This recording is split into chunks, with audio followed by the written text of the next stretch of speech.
Welcome back. आज आपका class शुरू हो रहा है।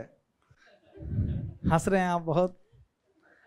आज हम लोग कॉन्स्टिट्यूशनल बॉडीज है ना, उसके दो जो संवैधानिक निकाय हैं उसके दो QRM हैं, और जो गैर संवैधानिक निकाय हैं उसके कितने हैं QRM? 2 हैं, एक नहीं है, 2 है, तो टोटल 4 हैं। और हम लोग इसको आज समाप्त करने का प्रयास करेंगे। ठीक है, तो किस किस संवैधानिक निकाय की बात की गई है पहले QRM में? आपके अनुच्छेद 315 से 323 के बीच में, जहां पे आपको किस भाग में आ जाएगा? हाँ, भाग 14 में आ जाएगा पक्का? वेरी गुड, तभी तो 14A में अधिकरण है। अरे वेरी गुड ही ना, वेरी गुड। तो 14 में आ जाएगा। इसमें संघ लोक सेवा आयोग, राज्य लोक सेवा आयोग आप देख सकते हैं। 280 वित्त आयोग, ये किस भाग में आ जाएगा? हाँ, ये भाग 12 में। भाग 11 में वैसे केंद्र राज्य संबंध है, उसके बाद वित्त और ये सब वित्तीय संबंध भाग 12 में है। अनुच्छेद 101 148 CAG के बारे में किस भाग में आ जाएगा? भाग 5 में। और वस्तु और सेवा कर परिषद GST परिषद 279A, ये किस भाग में आ जाएगा? भाग 12 या 13 में? भाग 12। ठीक है, तो एक एक करके इसको देखते हैं। और याद रखिए हर इंफॉर्मेशन इसमें नहीं दिया हुआ है। क्यों नहीं दिया हुआ है हर इंफॉर्मेशन QRM में? बुक पढ़ लो फिर, सीधी बात है। QRM में अगर हर चीज लिख दे तो बुक पढ़ लो, क्यों पढ़ रहे हो इसको? आपका काम है जब आप पढ़ाई करते हैं, क्वेश्चन करते हैं, जो चीज नया आता है इंफॉर्मेशन, ये सब जो एक्स्ट्रा स्पेस है, ये सब जो एक्स्ट्रा स्पेस है, इस सब स्पेस में कौन भरेगा? आप भरोगे। जो एक्स्ट्रा स्पेस है सब में भर के, लेकिन अब यहाँ संघ लोक सेवा आयोग है, अब यहाँ CAG के बारे में मत भरना, कॉमन सेंस है ना। तो भारत में केंद्रीय भर्ती एजेंसी के रूप में काम करता है कौन? UPSC। राज्य में कौन है? राज्य लोक सेवा आयोग। राज्य में भर्ती करने वाली एजेंसी के रूप में करता है राज्य लोक सेवा आयोग। आजकल हर राज्य लोक सेवा आयोग का पेपर लीक ही हो रहा है। अभी झारखंड भी हो गया। झारखंड का कौन है यहाँ पे? झारखंड का आप एग्जाम देने नहीं गई थी? अच्छा, अब एग्जाम देने ना जाओ और पेपर लीक हो जाए तो लगता है कि हम बड़ा समझदार थे, बड़ा मजा आता है। सच में बहुत मजा आता है ना? हाँ बिल्कुल, हाँ वेरी गुड, बात तो है ही, इसमें तो कोई दो मत नहीं है। बढ़ जाए। अब देखिए एक नजर में देखते हैं, फिर नियुक्ति कौन करता है UPSC के संदर्भ में? राष्ट्रपति, जो स्टेट पीसीएस के संबंध में राज्यपाल। बात मत कीजिए। संरचना देखिए, इसमें एक अध्यक्ष होता है और अन्य सदस्य आमतौर पर 9 है, लेकिन राष्ट्रपति निर्धारित करता है कि भैया अन्य सदस्य कितना रखना है। ठीक है, इसमें एक अध्यक्ष और अन्य सदस्य फिर कौन निर्धारित करेगा? राज्यपाल। योग्यता क्या होता है? कोई योग्यता निर्धारित नहीं है, केवल बस ये लिखा हुआ है कि कम से कम आधे सदस्य केंद्र अथवा राज्य सरकारों के अधीन 10 वर्ष तक पद पर धारण किए हों। यही स्टेट पीसीएस के संबंध में भी है। सेवा शर्तें संविधान में नहीं लिखा हुआ है, लिखा हुआ है राष्ट्रपति निर्धारित करेगा, यहाँ राज्यपाल निर्धारित करेगा। कार्यकाल 6 वर्ष या 65 वर्ष, जो भी पहले आ जाए। इसमें भी 6 वर्ष और 62 वर्ष। ठीक है, वेतन भत्ते और पेंशन बड़ा इंपॉर्टेंट है। उस दिन कभी चल रहा था चर्चा, संचित निधि पे भारित होता है किसका? यूपीएससी अध्यक्ष का, अध्यक्ष और सदस्य दोनों का। तो उस दिन बात चल रहा था ना, कोई हमसे पूछने भी आया था, मैं भी कंफ्यूज था, भूल गया था। क्या राज्यपाल? नहीं, यूपीएससी अध्यक्ष और इसका भी बात था। तो अगर वहां पे नहीं दिया हुआ था, जो संचित निधि पे भारित वाला में एक कॉलम था ना, अरे एक संचित निधि पे भारित जो पार्लियामेंट वाले चैप्टर में एक पार्ट था ना, उसमें अगर नहीं दिया हो तो वहां ऐड करना है आपको। यहां नहीं लिखना है कि यूपीएससी के अध्यक्ष और सदस्य का, ये तो लिखा हुआ है। ठीक है, यहाँ इसको राज्य संचित निधि पे भारित है। पुनर्नियुक्ति, अध्यक्ष पुनर्नियुक्ति का पात्र नहीं है। यूपीएससी का अध्यक्ष अब कहाँ पुनर्नियुक्ति करोगे?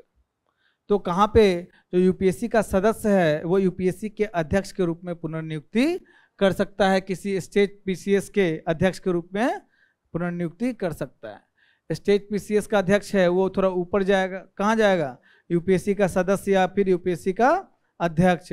और जो स्टेट पीसीएस के सदस्य हैं उसके लिए तो पूरा रास्ता ही खुला हुआ है। यूपीएससी का सदस्य अध्यक्ष कुछ भी पुनर्नियुक्ति कर सकता है। इसको पद से हटाना, तो देखिए दिवालिया ये सब होगा तो हर मामले में मानसिक स्थिति ठीक नहीं है तो क्या ही काम करेगा, है ना, पेपर लीक ही होगा। तो लाभ का पद, मानसिक स्थिति, ये सब तो है ही। इसमें इंपॉर्टेंट क्या है कि अच्छा ये दोनों के लिए है, यूपीएससी और स्टेट पीसीएस दोनों के लिए, कि राष्ट्र अगर उसको कदाचार के आधार पर हटाना है, ये इंपॉर्टेंट है कदाचार, तो राष्ट्रपति सर्वोच्च न्यायालय को निर्देशित करेगा और उच्चतम न्यायालय उसमें सलाह देगा। उच्चतम न्यायालय जो सलाह देगा वो बाध्यकारी होगा या बाध्यकारी होगा। एक ही सलाह बाध्यकारी नहीं है, याद है आपको, आर्टिकल 143 है ना, तो ये बाध्यकारी होगा। याद रखना है, इंपॉर्टेंट यही है कि राज्य लोक सेवा आयोग के अध्यक्ष और सदस्यों को केवल राष्ट्रपति, जो संघ लोक सेवा आयोग के भी अध्यक्ष और सदस्य को कौन हटा रहा है? लेकिन स्टेट पीसीएस वाला को भी कौन हटाएगा?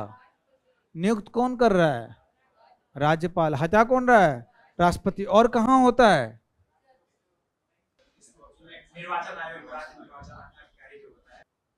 और कहाँ होता है बताइए? हाँ, हाईकोर्ट को, जज को हटाने में राज्य निर्वाचन आयोग, ये वो देखना पड़ेगा, वो होता है पक्का, एक बार देख लीजिए जब भी। हाँ, और कोई ऐसा संस्था, गैर संवैधानिक संस्था भी हो सकता है, आपसे पूछ सकते हैं। गैर संवैधानिक संस्था आज ही पढ़ाएंगे, इतना हिंट दे रहे हैं। वेरी गुड नहीं है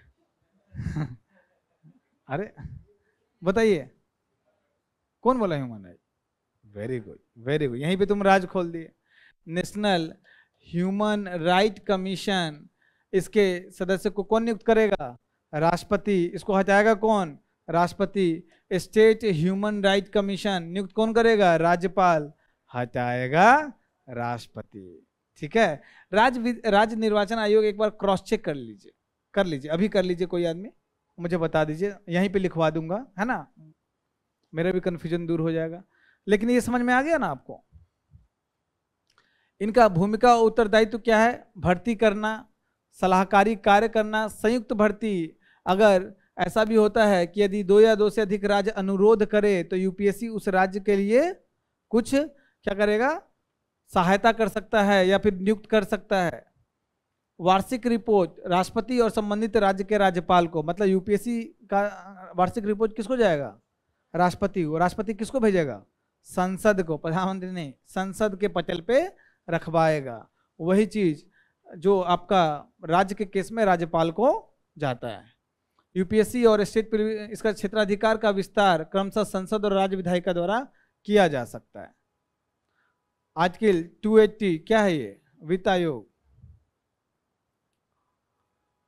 ये वित्त आयोग संवैधानिक निकाय है, बिल्कुल प्रीलिम्स के लिए इंपॉर्टेंट है, क्योंकि अभी हाल कितना दिन हुआ है नया वित्त आयोग बने हुए, यही जनवरी में, तो अभी 1 साल भी नहीं हुआ है, अभी 3-4 महीना हुआ है। इंपॉर्टेंट है वित्त आयोग। ये भारत के राष्ट्रपति द्वारा प्रत्येक 5 वर्ष या आवश्यकता अनुसार इससे पहले भी गठित अध्यक्ष और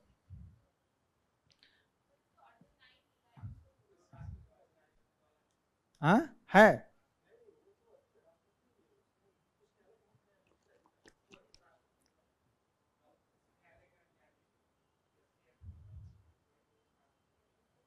क्या राष्ट्रपति,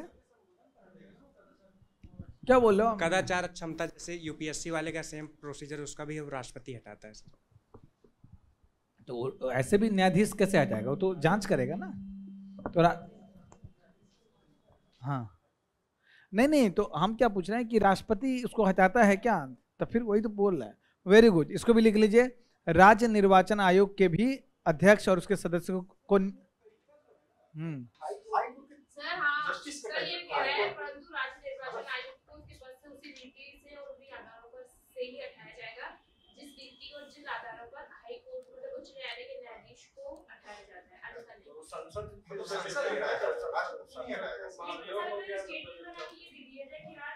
नहीं, ये इसको क्रॉस चेक करना पड़ेगा। नहीं, इसको नहीं, क्रॉस चेक नहीं है, इसको जाके कि एक्चुअली पद से फाइनल कौन, राष्ट्रपति हटाता है या राज्यपाल हटाता है। अगर ऐसा है तो राष्ट्रपति हटाता है, सही तो बोल रहे हैं। फिर भाई अंतिम कौन हटाएगा, राष्ट्रपति ना हटाएगा, अनुमोदन कौन करेगा, सदन करेगा, संसद करेगा, ठीक है। तब तो बिल्कुल सही बोल रहे हैं। आपका नाम क्या है? Thank you Abhinav, thank you, है ना। तो वहां पे लिख लीजिए राज्य निर्वाचन आयोग भी लिख लीजिए। तो कौन कौन हो गए आपके, स्टेट मतलब राज्य, ये public service commission, state public service commission, राज्य निर्वाचन आयोग, और तीसरा स्टेट ह्यूमन राइट कमीशन, है ना। तो उस सब के सदस्य और अध्यक्ष कौन हटाएगा, राष्ट्रपति। तो वित्त आयोग, इसमें संरचना में अध्यक्ष और 4 अन्य सदस्यों की नियुक्ति कौन करता है, राष्ट्रपति। पात्रता इंपॉर्टेंट है, प्रीलिम्स पॉइंट ऑफ व्यू से पात्रता इंपॉर्टेंट है। अध्यक्ष के लिए सार्वजनिक मामलों में अनुभव रखने वाला व्यक्ति होना चाहिए, और जो अन्य 4 सदस्य हैं उसमें उच्च न्यायालय का न्यायाधीश या इस पद के लिए कोई पात्र व्यक्ति है वो भी हो सकता है। ऐसा व्यक्ति जिसे सरकार के वित्त और लेखा मामलों का विशेषज्ञ का ज्ञान हो, मतलब हम बन सकते हैं, है ना। हाँ, और कोई एज का भी लिमिट नहीं है, आप भी बन सकते हैं। ऐसा व्यक्ति जिसे वित्तीय मामलों और प्रशासन का व्यापक अनुभव हो, जिसे अर्थशास्त्र का विशेष ज्ञान हो, तो वो सदस्य के रूप में बन सकते हैं। कार्यकाल कितना होगा, जितना राष्ट्रपति निर्धारित करे। पुनर्नियुक्ति के पात्र हैं, याद रखना है, ठीक है। इनका जो सलाह होता है बाध्यकारी नहीं है, आमतौर पे उसको जो सरकार है मान लेती है। किस किस चीज पे सिफारिश करता है, केंद्र राज्य के बीच में जो कर और शुद्ध आगम का वितरण, कितना जो कर आया है संघ को, उसमें कितना % राज्य को जाना चाहिए वो करता है। भाई अगर राज्य को 40% जाना चाहिए, अभी उसे 41% है, ठीक है, तो इस 41% में किस किस राज्य को कितना जाना चाहिए वो भी ये निर्धारित करता है। अच्छी बात है। साथ में अनुच्छेद 275 के तहत जो सहायता अनुदान है किस राज्य को मिलना चाहिए, कितना मिलना चाहिए, ये उसके लिए कानून नहीं, उसके लिए नियम बनाता है, वो सिद्धांत बनाता है। जो विवेकाधीन अनुदान है उसमें वित्त आयोग का क्या काम है, हम पढ़ा चुके हैं भाई। दो प्रकार के अनुदान हैं, एक तो सहायता अनुदान, दूसरा विवेकाधीन अनुदान। विवेकाधीन अनुदान किस सिद्धांत पे सरकार करती है? पहले योजना आयोग बताता था विवेकाधीन अनुदान में, इसलिए योजना आयोग बड़ा मजबूत था। सहायता अनुदान से बड़ा कौन सा था? विवेकानुदान। लेकिन अब योजना आयोग को समाप्त कर दिया गया, विवेकानुदान अब जो वित्त मंत्रालय है उसी क्या जो निर्धारित करे, वित्त मंत्रालय अपने हिसाब से करता है। तो अब फिर से वित्त आयोग का पावर बढ़ गया। राज्य वित्त आयोग द्वारा की गई सिफारिशों के आधार पर राज्य में पंचायतों नगर पालिकाओं का संसाधन कैसे बढ़े, उसके लिए है इंपॉर्टेंट, सबसे इंपॉर्टेंट यही है। ये सब तो सब लोग कर देंगे, क्यों? क्योंकि इन जनरल हम लोग जानते हैं कि जो स्थानीय निकाय का कैसे वित्तीय स्थिति अच्छा हो उसके लिए अलग से एक संवैधानिक निकाय का प्रावधान है। कौन सा? राज्य वित्त आयोग। लेकिन ये नहीं ध्यान रहता है कि जो केंद्रीय वित्त आयोग है वो भी अनुशंसा देता है स्थानीय निकाय के संबंध में। ठीक है, प्रीलिम्स पॉइंट ऑफ व्यू से वेरी इंपॉर्टेंट, अधिकतर लोग यहीं पे मिस्टेक करेंगे। ठीक है, वित्तीय सुधारों के हित में राष्ट्रपति द्वारा आयोग को सौंपे गए किसी और अन्य कार्य के संदर्भ में, अन्य मामला के संदर्भ में वो बताएगा, स्पष्टीकरण ज्ञापन देगा। सलाहकारी प्रकृति का हम आपको बता चुके हैं। अब आता है अगला कौन सा? सीएजी। भारतीय संविधान के किस भाग में है? भाग 5 में। किसके नीचे? जो न्यायपालिका कौन? सर्वोच्च न्यायालय के नीचे होगा। कार्यपालिका का एक अभिन्न अंग है क्या? सीएजी कार्यपालिका का एक अभिन्न अंग है? नहीं, कार्यपालिका का अंग नहीं है, याद रखना है। स्वायत्त निकाय है, ऑडिट करता है। अंग होगा तो हितों का टकराव हो जाएगा, इसीलिए अंग नहीं है। आपके लोकतंत्र को जिंदा रखने के लिए कुछ स्वायत्त निकाय का प्रावधान किया गया है। उसमें आपको सीएजी है, पता नहीं यहाँ लिखा हुआ है, उच्चतम न्यायालय, चुनाव आयोग, संघ लोक सेवा आयोग और इसलिए इनकी स्वायत्तता का बड़ा प्रश्न हमेशा ध्यान रखना चाहिए। अभी सबसे ज्यादा स्वायत्तता का किसका मुद्दा बना हुआ है? चुनाव आयोग।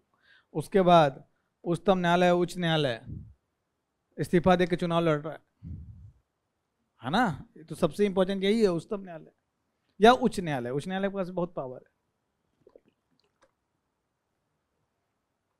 तो आपके लोकतांत्रिक व्यवस्था के संरक्षक के रूप में ये काम करती है।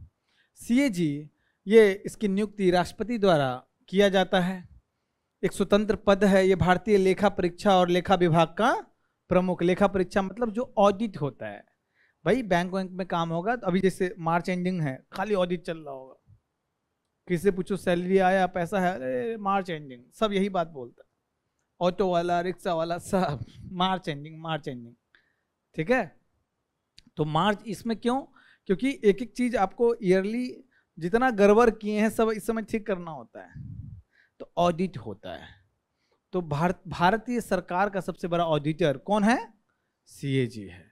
ये समझ जाओ, जो ऑडिट कर रहा है, जो जांच कर रहा है कि खर्चा ठीक से हुआ है कि नहीं। अगर कार्यपालिका का अंग है, सरकार का चमचा है, तो सरकार के मजे मजे, लेकिन वो स्वतंत्र है और सरकार की गलतियों को बता रहा है और वो रिपोर्ट राष्ट्रपति को आया, मीडिया में आ गया, क्या सरकार का बुरा हाल होगा? लोग थूथू करेगा? इसीलिए बहुत इंपॉर्टेंट, सरकार का उत्तरदायित्व सुनिश्चित, वित्तीय उत्तरदायित्व सुनिश्चित करता है। कार्यकाल कितना है? 6 वर्ष या 65 वर्ष, जो भी पहले हो। पद से हटाना है भैया, वही प्रक्रिया, विशेष बहुमत 368 वाला, सुप्रीम कोर्ट के न्यायाधीश को हटाने का कठोर जो है, ये राष्ट्रपति के प्रसाद पर्यंत है क्या? चनामृत मिल रहा है इसको? नहीं, खुद ही अपना प्रसाद खा रहा है। ठीक है ना, पद की सुरक्षा है इसके पास। उसके बाद पद की सुरक्षा के साथ इसका सेवा शर्तें जो हैं राष्ट्रपति द्वारा निर्धारित होती हैं। हाँ, राष्ट्रपति लिखा हुआ है, राष्ट्रपति द्वारा ही होता है। ठीक है, और क्या चीज? संसद द्वारा होता है। हाँ हाँ, आगे भी आएगा भी। सेवा समाप्ति के बाद सबसे इंपॉर्टेंट है, ये पुनर्नियुक्ति का पात्र नहीं है और भारत सरकार के अंदर किसी भी लाभ के पद पे नहीं बैठ सकता। ये सबसे इंपॉर्टेंट है, ये सीएजी के संदर्भ में है। ये ना उच्चतम न्यायालय के संदर्भ में है, ना इलेक्शन कमीशन ऑफ इंडिया के संबंध में है, ये कहाँ है?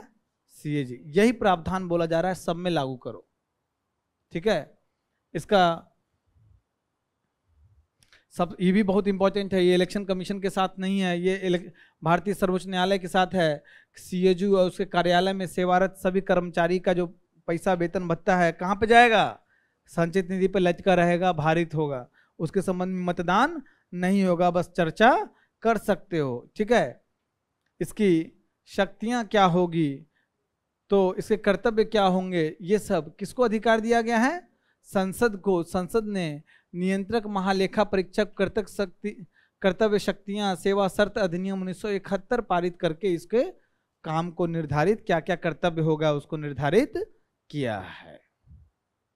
क्या बोला संसद ने इस अधिनियम के द्वारा कि केंद्र, राज्य और संघ राज्य क्षेत्र की संचित निधि, आकस्मिकता निधि, लोक खाते, जो तीनों निधि होती है, तीनों गुल्लक हम बताए थे, 3 गुल्लक है ना, तीनों गुल्लक से जो खर्च हो रहा है वो जो उसके संबंध में ऑडिट करना।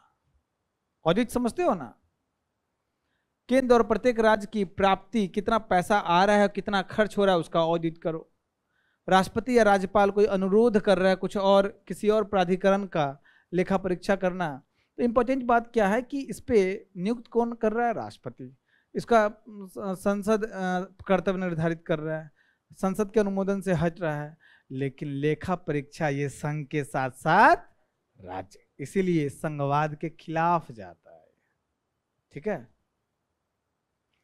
केंद्र या राज्य के राजस्व से पर्याप्त रूप से वित्त पोषित सभी निकाय का भी कर सकता है, सरकारी कंपनी का कर सकता है, ऐसा कंपनी जो संबंधित कानूनों के तहत स्थापित किया गया हो, कोई निगम हो, ठीक है। तो ये सब आपको पढ़ना है, किसका किसका ये कर सकता है, पूरा आपको पढ़ लेना है। लेकिन इन जनरल समझिए कि जितना भी सरकारी काम है, सरकारी कंपनी है, सबका लेखा परीक्षा करेगा। याद रखिए कि सरकारी निगम का करता है, लेकिन मात्र 2-3 निगम का ही करता है। संसद कानून बना के बोलता है कि भैया इस निगम का करो, इस निगम का करो। जैसे दामोदर हाइड्रो प्रोजेक्ट है कुछ, है ना, उसका करता है सीएजी, लेकिन 2-3 ही कंपनी है जिसका करता है, सरकारी कंपनी, ओएनजीसी का नहीं करता है। उसका कारण क्या है कि हर चीज का करेगा, ये खुद ऑडिट हर राज्य का ढंग से समय पे नहीं कर पाता, इतना कम इसमें ह्यूमन रिसोर्स है ना। तो 2-3 कंपनी का ही इसको दिया गया है। लेकिन अगर राष्ट्रपति बोल दे कि नहीं आपको बीएचईएल का करना है तो करेगा। समझ रहे हो बात? हाँ, ये संसद के प्रति उत्तर है। सेवा और शर्तें तो संसद ही डिसाइड करेगी, तो प्रेसिडेंट कैसे डिसाइड करेगा? नहीं, उसमें दिया हुआ है आपके अनुच्छेद में कि इसका सेवा शर्त जो है प्रेसिडेंट डिसाइड करेगा, लेकिन जब तक सेवा शर्त एक बार डिसाइड हो गया,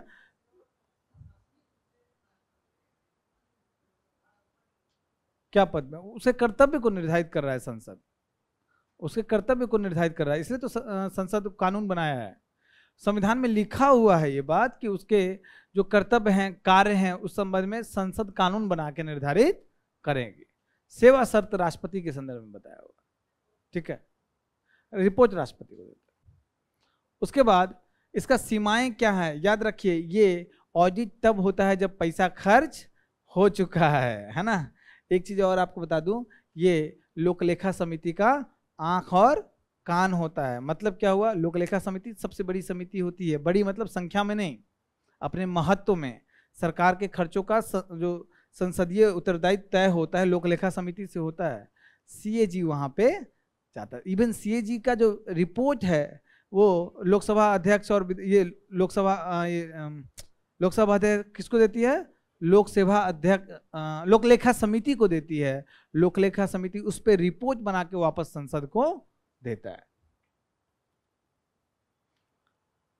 सीमाएं क्या है, इसकी प्रकृति क्या है? सिर्फ सिफारिश करने वाली है, ठीक है। सीएजी विभिन्न विभागों से जानकारी मांगता है, तो विभागों द्वारा जानकारी अगर प्रदान नहीं किया जाता है तो अपने आदेश को लागू करने का कोई इसके पास साधन नहीं है।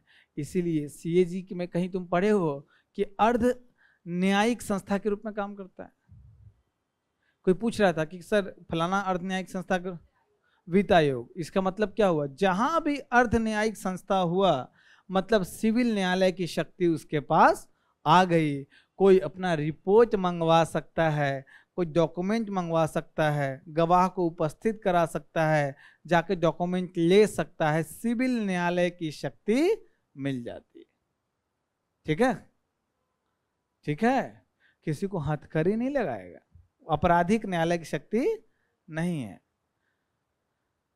इसमें अगर अस्पष्टता, सीएजी में अस्पष्टता की कमी है, कैसे, तो सीएजी लेखा परीक्षा कब तक करेगा, 2 साल तक कर रहा है, 3 साल तक कर रहा है, तब तक और काम पेंडिंग चल रहा है, वो सब भी प्रॉब्लम है।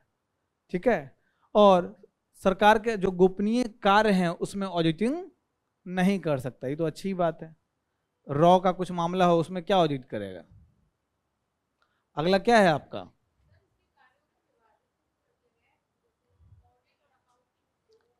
नहीं तो इसमें जो आपका सीएजी है वो आपका नियंत्रक नहीं है, कंट्रोलर नहीं है, जो यूनाइटेड किंगडम में होता है। ये सिर्फ क्या बचा है अब, लेखा परीक्षक, ऑडिटर वो है। सीएजी का फुल फॉर्म क्या है, हाँ, कंट्रोलर एंड ऑडिटर जनरल। तो नाम आपने यूके से लिया है लेकिन इसको कंट्रोल, नियंत्रण करने की शक्ति नहीं दी है।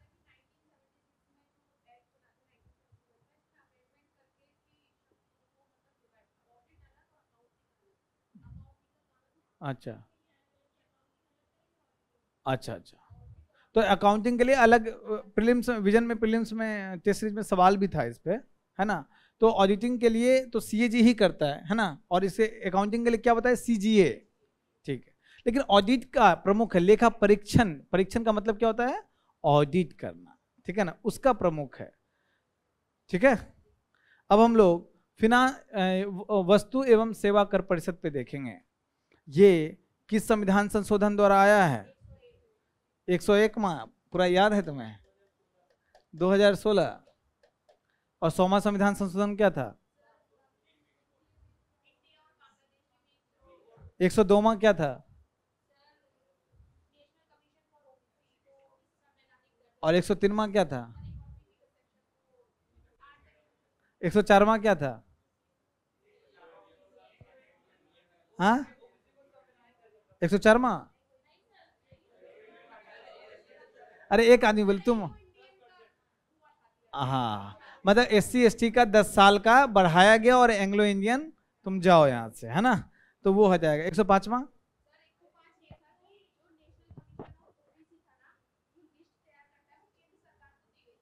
अब वो राज्य सरकार, और 100, वही लास्ट है, वही लास्ट है,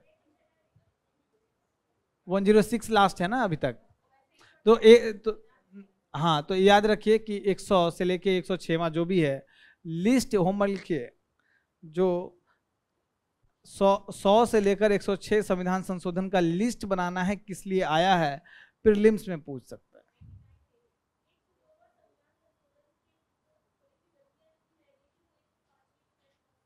है। वो ये ओबीसी वाला, अच्छा। 99 क्या था, NJSC, और 98,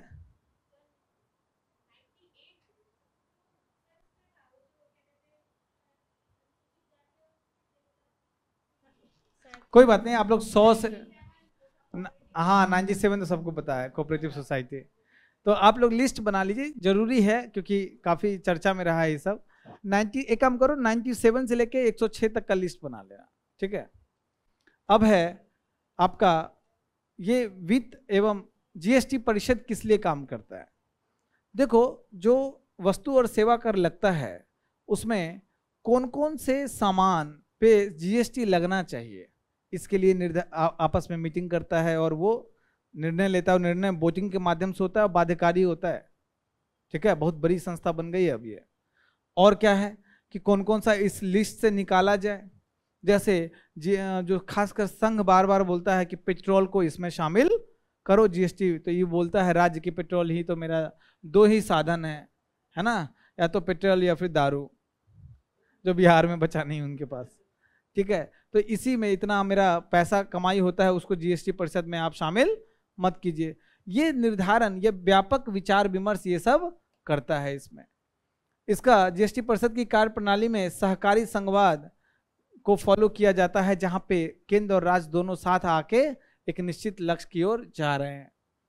जीएसटी अधिनियम लागू होने के 7 दिनों के बाद राष्ट्रपति के आदेश द्वारा किया गया था इसकी स्थापना। यह संघ और राज्य सरकारों में को जीएसटी से संबंधित सभी मुद्दों पर सिफारिश करता है। ये इंपॉर्टेंट है प्रीलिम्स पॉइंट ऑफ व्यू से। इसमें सदस्य कौन कौन होते हैं, आपको अध्यक्ष कौन होंगे, केंद्रीय वित्त मंत्री, केंद्रीय राजस्व या वित्त राज्य मंत्री, इसके क्या होंगे, उपाध्यक्ष होंगे, और सभी राज्यों के वित्त मंत्री या राज्य सरकार द्वारा नामित कोई अन्य मंत्री इसके सदस्य होंगे। तो जीएसटी परिषद में चूंकि संवैधानिक संस्था बन गई है तो कौन कौन से सदस्य हैं, इंपॉर्टेंट है। गणपूर्ति, गणपूर्ति मतलब कि कम से कम कितने लोग आए ताकि निर्णय लिया जा सके। संसद में गणपूर्ति कितना है, 1/10, कितना कम रखा गया है गणपूर्ति, है ना। और यहाँ पे कुल सदस्यों का कितना होना चाहिए, आधा संख्या होना चाहिए, 50% लोग कम से कम उपस्थित होना चाहिए। निर्णय कैसे लिया जाएगा, 3/4 जो भी आपको निर्णय लेना है उसमें उस पक्ष में कितना मत आना चाहिए, बहुमत 3/4, 3/4 मतलब 75% का आपको आना चाहिए। ये कि उससे भी कठोर है, संसद में जो राष्ट्रपति पे महाभियोग लगा रहे हो उसमें 2/3 चाहिए, 67%, है ना, 3/4। और मैं कहूँगा सीधे इसमें संघ के पास वीटो शक्ति प्राप्त है क्या, है। कैसे, अब देखो 3/4 इसको चाहिए, जिसमें जितना जो मत है संघ के पास 1/3 अकेले है बहुमत, 33%। जब तक संघ किसी चीज के सपोर्ट में ना हो वो काम हो पाएगा, काम हो पाएगा नहीं हो पाएगा। और जो बचा हुआ 2/3 है राज्यों के बीच में बांट दिया गया है, राज्यों के बीच बराबर बांटा गया है। तो आप ये समझिए, मैं बोलूंगा कि इसके पास वीटो शक्ति प्राप्त है, संघ के पास कोई दिक्कत है क्या इसमें, हाँ या ना बोलो, हाँ, क्योंकि उसी वो तो चाहिए ही, अगर वो ना बोल दिया मतलब ना है। ये एक तरह से देखोगे तो तुमको आईएमएफ का याद आ जाएगा, सॉरी आईएमएफ का याद आ जाएगा। क्यों, अब उसमें किसी चीज के निर्णय लेने के लिए 85% वोट चाहिए, और उसमें अमेरिका के पास कितना है, 15 या 16% वोट। अमेरिका के हाँ या ना के बिना आईएमएफ में कोई रिफॉर्म हो ही नहीं सकता, ठीक है।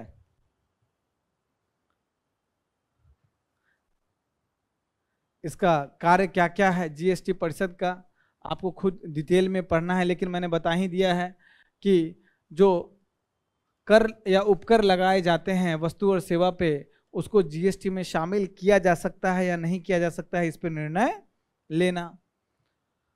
वे वस्तुएं सेवाएं जिन पर सेवा कर लगाई जा सकती है या छूट प्रदान की जा सकती है। जीएसटी कानून का करारोपण का सिद्धांत 269A हम वहां पे बताए थे, याद है ना, वित्तीय संबंध में अंतर्राज्यीय व्यापार वाणिज्य के दौरान आपूर्ति पर लगाए जाने वाले जीएसटी सब में निर्णय लेना। जब दो राज्य के बीच व्यापार हो रहा है वहां पे निर्णय लेना। वार्षिक कारोबार की ऊपरी सीमा सब आप पढ़िएगा, कुछ इसमें ये है नहीं। इसमें जो प्राकृतिक गैस है उस पर लगाया जाए कि नहीं, हाई स्पीड डीजल ये सब पे लगाया जाए या नहीं, ठीक है। मुख्य रूप से इसका क्या काम है कि वस्तु और सेवा कर जो प्राप्त होता है संघ को, है ना, तो उसमें किस किस वस्तु पे जीएसटी लगाया जाए, ठीक है, और किसको छूट प्रदान की जाए। अब कॉन्स्टिट्यूशनल बॉडी में अब अगला पार्ट पे आते हैं। क्या क्या है, national commission for schedule caste, national commission for schedule tribe, national commission for backward caste, भाषाई अल्पसंख्यक वर्गों के लिए विशेष अधिकार। ध्यान रखना है कि भाषाई अल्पसंख्यक वर्ग के लिए विशेष अधिकारी ये संवैधानिक पद है, लेकिन अल्पसंख्यक आयोग क्या संवैधानिक पद है, क्या संवैधानिक निकाय है, वैधानिक निकाय है ना। अब इसका पृष्ठभूमि देखिए, तो मुख्य रूप से प्रीलिम्स पॉइंट ऑफ व्यू से इंपॉर्टेंट है कि 1950 में आपका ये मूल संविधान में अनुसूचित जाति और जनजाति के लिए विशेष अधिकारी का प्रावधान था, कोई आयोग का प्रावधान नहीं था। 78 में एक प्रस्ताव के माध्यम से ये SC/ST के लिए एक गैर सांविधिक बहुसदस्यीय आयोग का गठन किया गया। संवैधानिक नहीं, कैसा? गैर सांविधिक, मतलब कोई कानून भी नहीं बनाया गया, एक आदेश से। एक अन्य प्रस्ताव के माध्यम से इसका नाम परिवर्तित करके राष्ट्रीय अनुसूचित जाति और जनजाति आयोग बना दिया गया। इंपॉर्टेंट है 1990 65वां संविधान संशोधन करके इनको क्या दिया गया? संवैधानिक दर्जा दिया गया 1990 में। बाद में 89 संविधान संशोधन करके शेड्यूल कास्ट और शेड्यूल ट्राइब के लिए अलग अलग बनाया गया। अच्छा, 93 में राष्ट्रीय पिछड़ा वर्ग आयोग बनाया गया। क्या संवैधानिक निकाय? नहीं, एक सांविधिक कानून बना के बनाया गया। उसके बाद 2003 में शेड्यूल कास्ट और शेड्यूल ट्राइब के लिए आयोग को अलग अलग कर दिया गया। और 2018 में 102वां संविधान संशोधन करके जो बैकवर्ड कास्ट के लिए जो सांविधिक निकाय था उसको क्या दे दिया गया? संवैधानिक दर्जा दिया गया। ये बताओ EBC के लिए कौन सा निकाय बनाया गया है? हाँ सॉरी, EWS में कैसे EBC बोल रहा हूँ। EWS के लिए कौन सा निकाय बनाया गया है? कोई निकाय नहीं है ना। अब है ये तीनों का बड़ा अच्छा दिया हुआ है, देखिए इसको NC/SC शेड्यूल कास्ट के लिए 368 में, सॉरी 338 में है, ST के लिए 338A में है, और 338B में ही संशोधन करके OBC के लिए बैकवर्ड कास्ट के लिए बनाया गया है। इसमें एक अध्यक्ष, एक उपाध्यक्ष, 3 अन्य सदस्य होते हैं। इसमें भी एक अध्यक्ष, 3 अन्य उपाध्यक्ष, 3 अन्य सदस्य, इसमें भी एकदम सिमिलर है। तो कंपेयर करके पढ़ोगे तो और आसान हो जाता है। इसमें चूंकि संवैधानिक निकाय है, सबकी नियुक्ति कौन करेगा? राष्ट्रपति। सेवा शर्तें और कार्यकाल कौन निर्धारित करेगा? राष्ट्रपति। वर्तमान नियम के तहत ये 3 वर्ष तक रह सकते हैं, अधिकतम 2 कार्यकाल के लिए नियुक्त हो सकते हैं सभी। ठीक है। पात्रता क्या है? आपको अध्यक्ष के लिए संबंधित लक्षित समूह के समूह से होना चाहिए। ये समझ रहे हैं कि नहीं? कोई ये बताओ, कोई शेड्यूल ट्राइब का है, वो शेड्यूल कास्ट से संबंधित आयोग में अध्यक्ष बनेगा? नहीं, संबंधित समूह का होना चाहिए, सदस्य होना चाहिए। उपाध्यक्ष अन्य सदस्य जिसमें कम से कम 2 को संबंधित लक्षित सदस्य में होना चाहिए। कम से कम एक सदस्य क्या होनी चाहिए? महिला होना चाहिए। और सभी सदस्य भारत के सचिव स्तर के पदाधिकारी के समान वेतन भत्ते सब। लवी, हम सवाल पूछ रहे, तुम बोले सॉरी सर। हाँ, मतलब खुद तुम गुनाह कबूल कर लियो कि तुम बात कर रहे थे। नोडल मंत्रालय इज वेरी इंपॉर्टेंट। देखो शेड्यूल कास्ट के संबंध में नोडल मंत्रालय क्या है? सामाजिक न्याय और अधिकारिता मंत्रालय। ओबीसी के संदर्भ में सामाजिक न्याय और अधिकारिता मंत्रालय। लेकिन चूंकि अलग जनजाति कार्य मंत्रालय बना दिया गया है जनजाति मामला का, तो शेड्यूल ट्राइब के संबंध में नोडल मंत्रालय। लक्षित समूह कौन है? इसमें आंग्ल इंडियन, जो 100 कौन सा 4वां संविधान संशोधन करके आंग्ल इंडियन को शामिल कर दिया गया NC/SC में। शेड्यूल कास्ट के लिए जो आयोग है उस, हाँ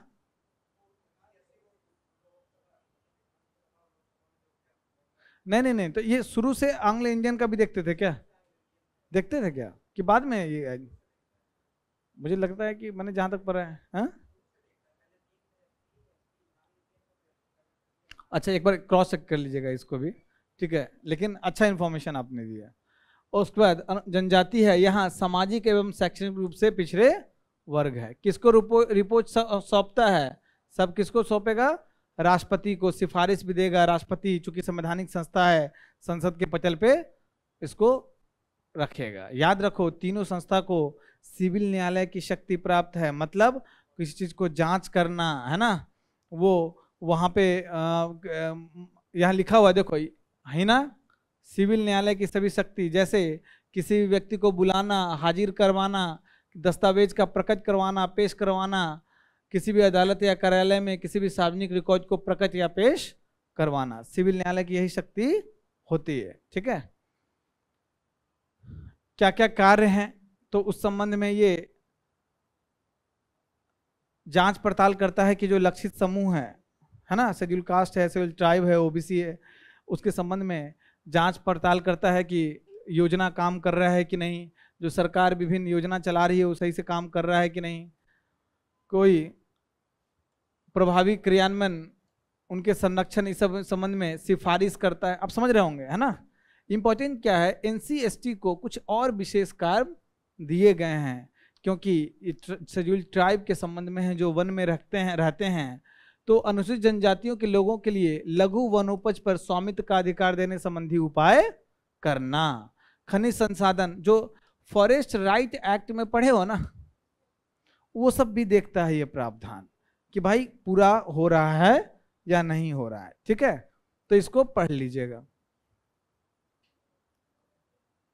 त्याग पत्र एवं पद से हटाना, तो भाई इसको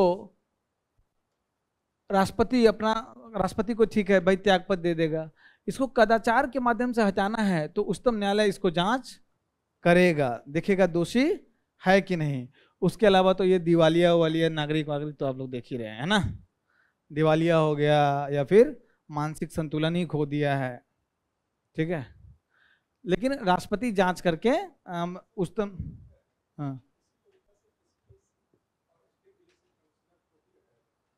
हाँ किस तरीके से अध्यक्ष, अभी मैंने क्रॉस चेक किया ना, तो उसमें भी ऐसा ही बताया जा रहा है। स्टेट पब्लिक सर्विस कमीशन जो है SPSC, उसके अध्यक्ष या सदस्यों को हटाने के लिए हाँ राष्ट्रपति ही हटाता है, लेकिन इस तरीके से हटाता है। हाँ। जबकि वो जो स्टेट इलेक्शन कमिश्नर वाला था, उसको उच्चतम न्यायालय के न्यायाधीश या फिर उच्च न्यायालय के न्यायाधीश को जैसे संसदीय संबोधन पर हटाया जाता है, हाँ। वो अलग वैसे हटाता है, लेकिन हटाता राष्ट्रपति है। हाँ, वेरी गुड, लेकिन तरीका अलग अलग है। Very good, very good. देखो UPSC या स्टेट पब्लिक सर्विस कमीशन, या इन्होंने बोला कि NC/ST और इन लोग को हटाने के लिए क्या होता है, राष्ट्रपति किसको भेजता है, उच्चतम न्यायालय को। उच्चतम न्यायालय को भेजा, वो जांच किया, वो सलाह देगा, सलाह बाध्यकारी है, उस राष्ट्रपति हटा देगा। लेकिन जो राज्य निर्वाचन आयोग है उसके सदस्य और अध्यक्ष को हटाना है, वो भी राष्ट्रपति हटाता है, लेकिन संसद के विशेष बहुमत से पारित होने के बाद। Very good, very good. ठीक है, अगला है भाषाई अल्पसंख्यक वर्ग के लिए पदाधिकारी। अब ये संवैधानिक संस्था है, तो इसलिए आपको ध्यान रखना है क्या है, भाषाई अल्पसंख्यक वर्गों का निर्धारण राज्यवार आधार पर किया जाता है। याद रखना है, प्रीलिम्स पॉइंट ऑफ व्यू से इंपॉर्टेंट है। राष्ट्रीय स्तर पे नहीं होता है, कैसे होता है, राज्यवार होता है। इसके अंतर्गत उन लोगों का समूह आता है जो किसी राज्य में मातृभाषा जो राज्य का है, अधिकतर लोग बोलते हैं, उस व्यक्ति का मातृभाषा अधिकतर लोगों के भाषा से अलग हो, यह मूल संविधान का हिस्सा नहीं था। इंपॉर्टेंट है, ये राज्य पुनर्गठन आयोग इस संबंध में सिफारिश किया, तो 7वां संविधान संशोधन करके 350 भी जोड़ के इसका गठन किया गया। प्रीलिम्स पॉइंट ऑफ व्यू से बहुत इंपॉर्टेंट। 350 बी भाषाई अल्पसंख्यक वर्ग के लिए राष्ट्रपति एक विशेष अधिकारी नियुक्त करता है। ये अभी किसमें काम करता है, अल्पसंख्यक कार्य मंत्रालय के अंतर्गत काम करता है, गृह मंत्रालय नहीं। कर्तव्य क्या है, राष्ट्रपति को जो भाषाई अल्पसंख्यक है उनके संबंध में वार्षिक रिपोर्ट पेश करना। ठीक है, और इनके रक्षोपाय के लिए मामले की जांच भी करता है। ठीक है, हाँ वार्षिक रिपोर्ट देना अनिवार्य होता है। हाँ हाँ, सब में है, वार्षिक रिपोर्ट देना है। आप देख लीजिए, एक एक चीज में देख लीजिए, वार्षिक रिपोर्ट देते ही हैं अपना। वो भी किसको देंगे, राष्ट्रपति को देंगे। अब हम लोग जो गैर संवैधानिक निकाय हैं, गैर संवैधानिक निकाय कितने प्रकार के होते हैं, 2 प्रकार के।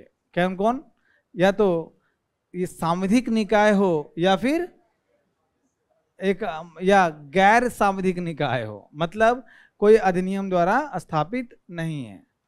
तो CBI है, केंद्रीय सतर्कता आयोग है, केंद्रीय सूचना आयोग है, राज्य सूचना आयोग है और नीति आयोग है। सबके बारे में देखेंगे, बड़ा अच्छा कंपेयर करके बताया हुआ है। इसमें कुछ गलतियां हैं, आपको पकड़ना है, गलती को मेरे साथ सुधारना है।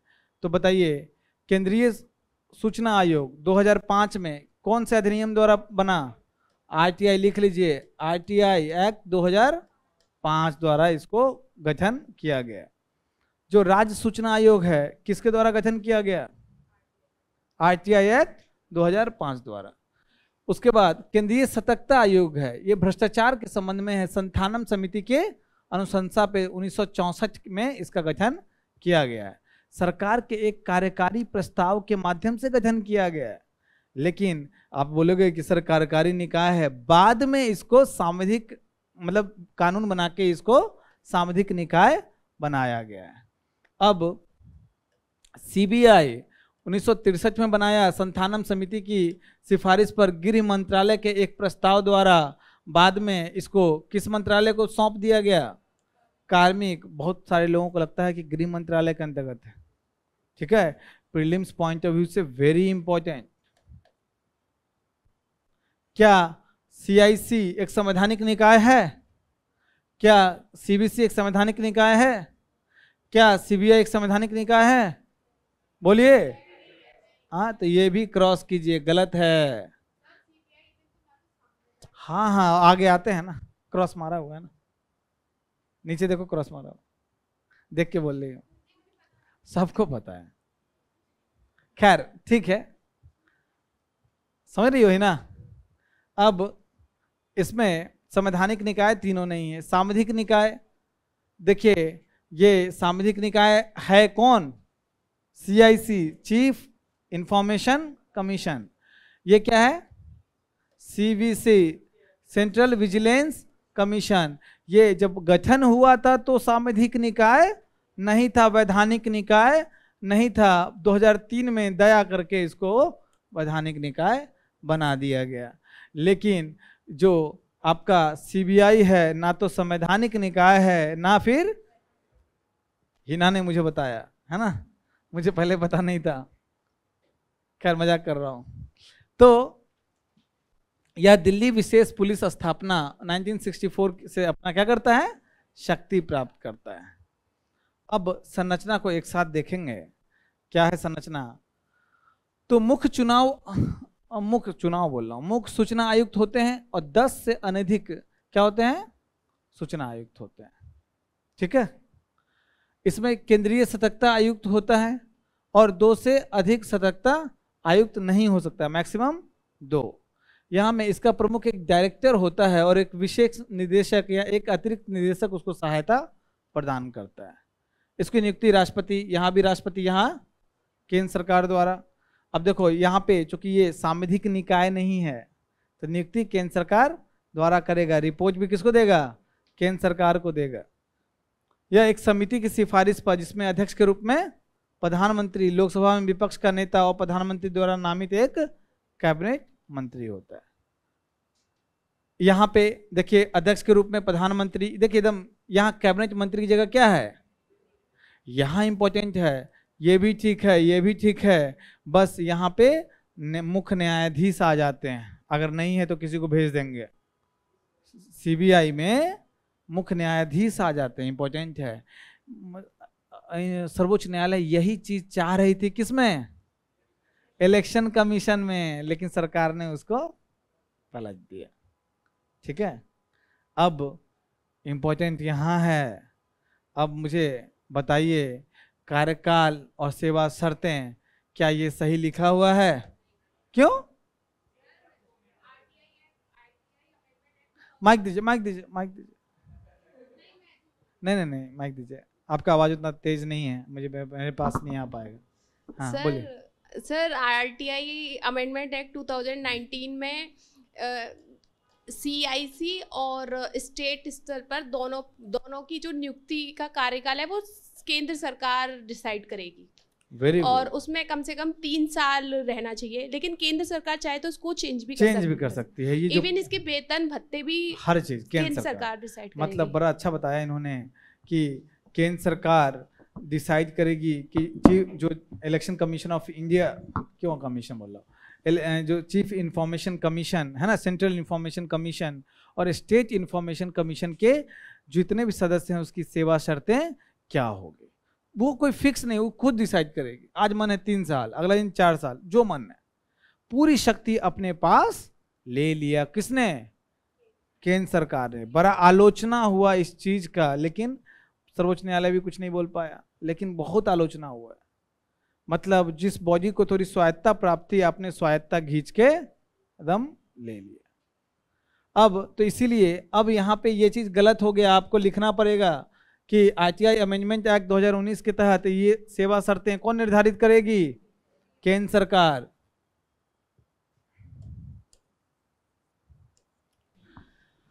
अब इसमें सीबीसी में 4 वर्ष या 65 वर्ष की आयु तक जो भी पहले हो, बाद में केंद्र या राज्य सरकार के तहत नियोजन के लिए पात्र नहीं है, बड़ा इंपॉर्टेंट है। बाद में ये केंद्र कौन? सीबीसी केंद्र या राज्य के तहत नियोजन का पात्र नहीं है। कहाँ देखे थे हम लोग? सीएजी में, है ना, इंपॉर्टेंट है ये, सब में नहीं है ये प्रोविजन। सीबीआई के निदेशक को सीबीसी अधिनियम 2003 द्वारा 2 वर्ष के लिए कार्यकाल की सुरक्षा प्रदान की गई है। मतलब सीबीआई को अभी तक कोई कानूनी दर्जा प्राप्त नहीं है, तो शक्ति तो प्राप्त कर रहा है किसी और अधिनियम से। कौन सा है? दिल्ली पुलिस विशेष स्थापना अधिनियम। और इसका पद का पदावधि सेवा शर्त कहाँ से प्राप्त कर रहा है? CBC act. इसका वाला एक्ट चुरा रहा है, तो याद रखना है, प्रीलिम्स पॉइंट ऑफ व्यू से इंपॉर्टेंट है। आपने सीबीसी देखा, सीबीआई देखा, इसमें इसका नाम नहीं है, ईडी, है ना। तो आपको सब तैयार करना है, मंथली मैगजीन और पीटी 365 में दिया हुआ है, अच्छे से तैयार कीजिए। इस बार सवाल पूछ सकता है, उसी हिसाब से ये इंपॉर्टेंट क्वेश्चन आ जाता है। पद से हटाया जाना, अब पद से हटाया जाना सब कौन डिसाइड करेगा? केंद्र सरकार। सीआईसी सबका तो छोड़ दो, पूरा केंद्र सरकार के पास चला गया है। लेकिन अब ये सीआईसी के समान तो ये इधर आ जाएगा, सीबीसी के सदस्य को कैसे हटाया जाए, तो इस प्रकार से जो है हटाया जाएगा। साबित कदाचार और ये सब इंपॉर्टेंट नहीं है। सीबीआई निदेशक को कदाचार के आधार पर केवल जांच के आधार पर राष्ट्रपति के आदेश द्वारा हटाया जा सकता है। उच्चतम या उच्च न्यायालय के 3 सेवानिवृत्त न्यायाधीश से मिलकर गठित एक जवाबदेही आयोग गठित होगा जो जांच करेगा, ठीक है, शिकायत की जांच करेगा। वेतन भत्ते, अब यहां लिखा हुआ है सीआईसी का मुख्य चुनाव आयुक्त के समान, अब क्या हो गया है? केंद्र सरकार समय समय पर निर्धारित करेगा। सीबीसी का क्या है? किसके बराबर? यूपीएससी से के अध्यक्ष के बराबर, ठीक है। वेतन भत्ता केंद्र सरकार द्वारा तय सीबीआई का करेगी। ये वार्षिक रिपोर्ट ये केंद्र सरकार को देगी, कौन? सीआईसी। ये अपना वार्षिक रिपोर्ट सीबीसी राष्ट्रपति को देता है, और केंद्र सरकार को एक वार्षिक रिपोर्ट कौन? सीबीआई प्रस्तुत करेगा। कार्य क्या है? तो देखिए, जो सीआईसी का कार्य है, सेंट्रल इंफॉर्मेशन कमीशन, जो केंद्र सरकार के दफ्तर हैं वहां आपने इंफॉर्मेशन मांगा, उसके संबंध में अंतिम अपील कहाँ होता है? सीआईसी। सबसे पहले पीआईओ को दिए, फिर अपीलेंट अथॉरिटी को दिए, है ना, एआईज बोलते हैं। उसके ऊपर कहाँ गए आप? सीआईसी पे पास गए। त्रिस्तरीय शिकायत निवारण तंत्र है, आप जानते हैं ना आरटीआई का, है ना। अभी बताओ कि स्टेट इंफॉर्मेशन कमीशन का के खिलाफ किस मामले में तुम अपील कर सकते हो केंद्रीय सूचना आयोग के पास? कौन कौन से वो मामले हैं जिसमें राज्य सूचना आयोग के खिलाफ अपील कर सकते हो केंद्रीय सूचना आयोग के पास?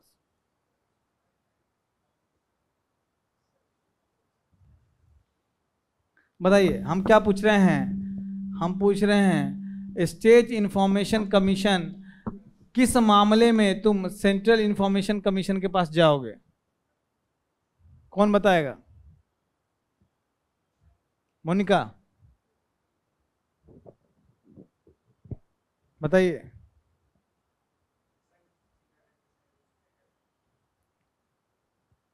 हिना,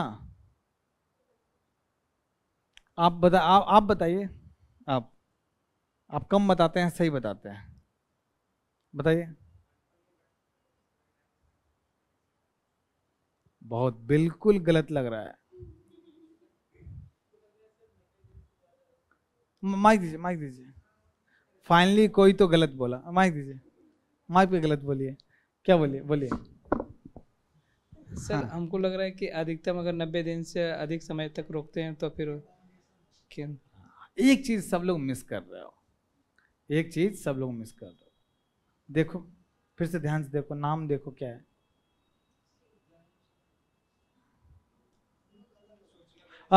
कौन बोला अलग अलग? माइक दो, माइक दो, माइक दो।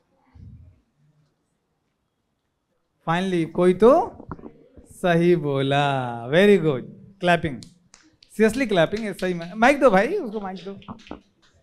अरे दो, अरे शर्मा का रहा है, एक कैमरामैन भी तुम्हारे कोच नहीं कर पाएगा। हाँ बोलो। सर दोनों अलग अलग है, सीआईसी जो है वो सेंट्रल लेवल पे और एसआई जो है वो उसके नीचे। वेरी गुड, माइक थोड़ा बगल में रख दो, आवाज थोड़ा डिस्टर्ब। क्या है बेसिकली है क्या कि दोनों का क्षेत्राधिकार ही अलग अलग है। गुरु, हम तो सोचे थे कितना बार हम ये बात तुम लोग को पढ़ाते हैं, इसमें पकड़ लोगे। जो राज्य सूचना आयोग है उसमें राज्य के दफ्तर से संबंधित अगर सूचना नहीं देता है या गलत देता है तो अपील करते हो। रेलवे के दफ्तर, संघ सूची के जो ये है केंद्र का जो दफ्तर है उसका स्टेट इंफॉर्मेशन कमीशन कोई मतलब ही नहीं। राज्य के दफ्तर जैसे रजिस्ट्रार ऑफिस, उसका कभी सीआईसी के पास नहीं जाएगा। दोनों का क्षेत्राधिकार अलग है, वैसे ही अलग है जैसे केंद्रीय निर्वाचन आयोग और राज्य निर्वाचन आयोग का क्षेत्राधिकार अलग है, वैसे ही अलग है जैसे केंद्रीय वित्त आयोग और राज्य वित्त आयोग का क्षेत्राधिकार अलग अलग। मतलब जो एसआईसी है सीआईसी के अधीनस्थ काम नहीं करते। अरे समझ में आया? फंसाए ना फिर, है ना, इसलिए सवाल ही ऐसे घुमा के पूछे थे हम। अब तो जो इंफॉर्मेशन के संबंध में, भ्रामक जानकारी के संबंध में जो कंप्लेन होता है सीआईसी के पास जाते हो केंद्रीय दफ्तर के संदर्भ में। सीबीसी कोई अगर भ्रष्टाचार के संबंध में विवाद है तो वहां पे जाते हो, भ्रष्टाचार निवारण अधिनियम 1988 के तहत ये जांच वांच अन्वेषण करता है। कौन किसके भ्रष्टाचार? जो केंद्रीय कर्मचारी है ना। उसके बाद ये भी जो सीबीआई है वो भ्रष्टाचार रोकने के लिए आतंकवाद छोड़ के, आतंकवाद वाले मामले में अब एनआईए आ गया है, जो आतंकवाद छोड़ के भ्रष्टाचार है, कोई अपराध है, उस सब मामले में कहाँ जाते हो? सीबीआई जाते हो। और सीबीआई में ऐसे नहीं जाया जाता है, केंद्र सरकार या राज्य सरकार उस तक अपना मामला पहुंचाता है। सीबीआई का अलग से इसमें आपको दिया हुआ है। जो सीबीआई है वो आपको किसी भी अपराध या अपराधों के वर्गों की जांच के लिए किसी भी क्षेत्र में विस्तारित कर सकती है केंद्र सरकार अपना अधिसूचना जारी करके। याद रखना है कि केंद्र सरकार के कर्मचारी सिर्फ दिल्ली में काम कर रहे हैं, खाली यूटी में काम कर रहे हैं, राज्यों में काम कर रहे हैं, पूरे भारत में काम कर रहे हैं। तो अब केंद्र सरकार के कर्मचारी कुछ भ्रष्टाचार करते हैं, अब उसकी जांच करने जाना है किसको? सीबीआई को। और जबकि जो पुलिस व्यवस्था है, ये पुलिस और ये सब किसका विषय है? राज्य सूची का। अब ये सीबीआई जाएगा वहां पे, बार बार उसका क्षेत्राधिकार को हनन करेगा। इसलिए क्या करता है राज्य? उसको सहमति देता है। कौन सी सहमति? उसको आम सहमति बोलते हैं। आम सहमति में सीबीआई जाके राज्य में जो केंद्र के लिए काम करने वाला अधिकारी है, बैंक में, डाक विभाग में, रेलवे में, उसके भ्रष्टाचार की जांच कर सकता है। बार बार राज्य सरकार से परमिशन लेने की आवश्यकता। हाँ सुनो, अब एक होता है विशेष सहमति। वो क्या है? राज्य में कोई मर्डर हो गया, बहुत बवाल हो गया, मर्डर हो गया, और मर्डर तो ऐसे होता रहता है, लेकिन बहुत कुछ ऐसा भयानक मर्डर हुआ है जिसमें राज्य में बहुत हल्ला हो गया, बोला गया कि भाई राज्य सरकार पर विश्वास नहीं है, सीबीआई को भेजो, सीबीआई को भेजो। उसे सीबीआई प्रैक्टिकली सॉल्व कुछ कर नहीं पाता है, लेकिन लोगों का विश्वास बहुत है सीबीआई पे। सीबीआई के नाम पे लोग डर भी जाते हैं बहुत, है ना। मेरा एक रिलेटिव हैं, वो सीबीआई में काम करते थे, तो सीबीआई में काम करते थे तो उनके यहाँ चोरी हुआ और सुबह चोर देखा कि अरे इनके बक्से पे इनके म्यूजिक सिस्टम पे उसमें कैसे चलता था, सीबीआई लिखा है। वो डर के अब सब बाहर ही फेंक दिया और भाग गया। उसको पता ही नहीं था ये CBI central bank of India थी। वो सेंट्रल बैंक ऑफ इंडिया में पढ़ते, वो काम करते थे, मैनेजर थे, सीबीआई लिखे हुए थे। उनको ही नहीं पता था कहीं मेरे यहाँ चोरी होगा। तो आगे ही कुछ दूर पे पोखर ओखर में सब सामान उनका मिल गया। हाँ, चोर पढ़ा लिखा, ये भी दिक्कत है, चोर भी पढ़ा लिखा था, लेकिन कम भी पढ़ा लिखा हो, खाली अक्षर जानता। सीबीआई का भौकाल बहुत है ना। वो सीबीआई के नाम पे आप देखेंगे स्पेशल 26, हाँ, सिनेमा खूब देखते हैं, है ना, लेकिन अच्छा मूवी है। तो इसमें विशेष अनुमति दी जाती है। राज्य सरकार बोलती है कि ये जो मामला है इस सीबीआई को प्रेषित करते हैं। तो जब वो मामला सीबीआई को प्रेषित किया जाता है तो सीबीआई उस मामले में बिना राज्य सरकार के रोक टोक के आके जांच कर सकते हैं। जबकि तुमको पता है कि जो अपराध है, जो पुलिस व्यवस्था है, लॉ एंड ऑर्डर है, किसका विषय है? राज सूची का। इसलिए राज्य विशेष अनुमति देता है। लेकिन कुछ ऐसे मामले हैं जब राज्य सरकार या फिर जब उच्च न्यायालय या सर्वोच्च न्यायालय सीधे बोले कि ये मामला जाएगा सीबीआई के पास, उसमें राज्य सरकार का कोई विशेष अनुमति की आवश्यकता नहीं है। राज्य सरकार देखता ही रह गया, चला गया मामला सीबीआई के पास, है ना। तो इसलिए लोग न्यायालय पहुंच जाते हैं कि सीबीआई को भेजिए, सीबीआई को भेजिए। अब संवैधानिक न्यायालय किसी भी मामले या मामले की श्रेणी से संबंधित राज्य सरकार की सहमति के बिना अंतर्निहित अधिकार क्षेत्र का प्रयोग करते हुए जांच के लिए सीबीआई को सौंप सकता है। याद रखिए, राज्य सरकार सहमति को वापस ले सकता है। खासकर कौन सा? आम सहमति, जो हम बोल रहे हैं कि केंद्र सरकार के अधिकारी हैं जो काम कर रहे हैं, वापस लिया। इसका मतलब ये नहीं होता है कि पहले से जो जांच चल रहा हो वो भी वापस ले लिया, नहीं, आगे के लिए। इसलिए भविष्य लक्षी रूप से होता है, भूत लक्षी नहीं होता है। ठीक है। सीबीआई के प्रभाग हैं, कम चांस है पूछने का, फिर भी देख लीजिए। भ्रष्टाचार रोधी प्रभाग, अभियोजन, विशेष अपराध, आर्थिक, प्रशासन, केंद्रीय फोरेंसिक विज्ञान प्रयोगशाला, नीति और अंतर्राष्ट्रीय पुलिस सहयोग। इसमें अभियोजन में सीवीसी की सिफारिश से इसके अध्यक्ष नियुक्त किए जाते हैं अभियोजन निदेशालय के। अभियोजन का मतलब क्या होता है? क्या होता है अभियोजन का मतलब? उस पर जो केस चलता है ना, हाँ, एक्यूज नहीं, अभियोजन का मतलब है जो न्यायालय में केस चलता है, चार्जशीट फाइल किया जाता है, जिरह कराया जाता है, प्रूफ दिया जाता है, वो अभियोजन कहलाता है। एक गिरफ्तारी होता है, एक अभियोजन होता है, और दूसरा जेल के अंदर डाल दो। ये सब प्रोसेस है। तो ये अभियोजन के संदर्भ में इसका सबसे महत्वपूर्ण है, क्योंकि इसको प्रूफ करना है कि आदमी दोषी है या फिर दोषी नहीं है। तो इसमें ये है। इसमें सीबीआई एक समिति की सिफारिश पर एसपी और उससे ऊपर रैंक के अधिकारियों को नियुक्त करती है। ये सब इंपॉर्टेंट नहीं है। इंपॉर्टेंट क्या है? इंपॉर्टेंट क्या है एक बताना था आपको, मिस हो गया। ये प्रीलिम्स पॉइंट ऑफ व्यू से इंपॉर्टेंट है। यह भारत में इंटरपोल के राष्ट्रीय केंद्रीय ब्यूरो के रूप में कार्य करती है। इंटरपोल जो सिनेमा में दिखाता है ना, अंतर्राष्ट्रीय पुलिस के रूप में, और हमेशा हीरो और विलेन फाइट करके चल जाएगा, तब इंटरपोल वहाँ करके आएगा। तो लोग वॉर मूवी सब देखे हो ना, जितने जो हॉलीवुड और बॉलीवुड के मूवी आजकल चल रहे हैं, स्पाई फिक्शन वाला और स्पाई वर्स वाला, उसमें यही दिखाएगा। इंटरपोल बार बार आता है, अकर कुछ पाता नहीं है। ठीक है। लेकिन भले ही वो फ्रांस का हो अधिकारी, और जब पूछताछ कर रहा हो इंडियन से, तो हिंदी में ही बात कर लेता है। ठीक है। अब राज्य सूचना आयोग, इसमें भी सब कुछ क्या है? सीआईसी के समान है। बस ये याद रखना है कि जो राज्य सूचना आयोग है, मैंने बता दिया, उसका क्षेत्राधिकार राज्य के ऑफिसेस हैं। हाँ, क्या चीज? सीबीआई स्वतः जांच नहीं कर सकता।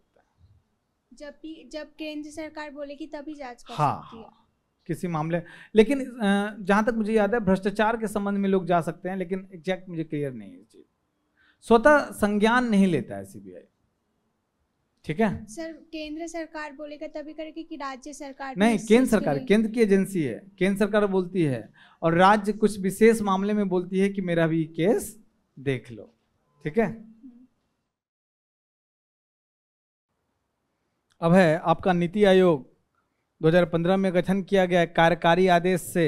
क्या ये नीति आयोग सांविधिक निकाय है? तो योजना आयोग सांविधिक निकाय था, तो इसीलिए सीधे प्रधानमंत्री जी लाल किला से उद्घोषणा किए योजना आयोग समाप्त, मतलब कार्यकारी आदेश तो देना ही पड़ा होगा, योजना आयोग समाप्त, फिर उद्घोषणा किए नीति आयोग। सिर्फ कार्यपालिका के हाथ में नीति आयोग हुआ। सहकारी संघवाद के लिए ये बड़ा इम्पोर्टेंट है। योजना आयोग में प्रीलिम्स पॉइंट ऑफ व्यू से अब इम्पोर्टेंट है, इसका अध्यक्ष कौन होते हैं? इसका गवर्नल काउंसिल होता है, जिसको शासकीय परिषद होता है।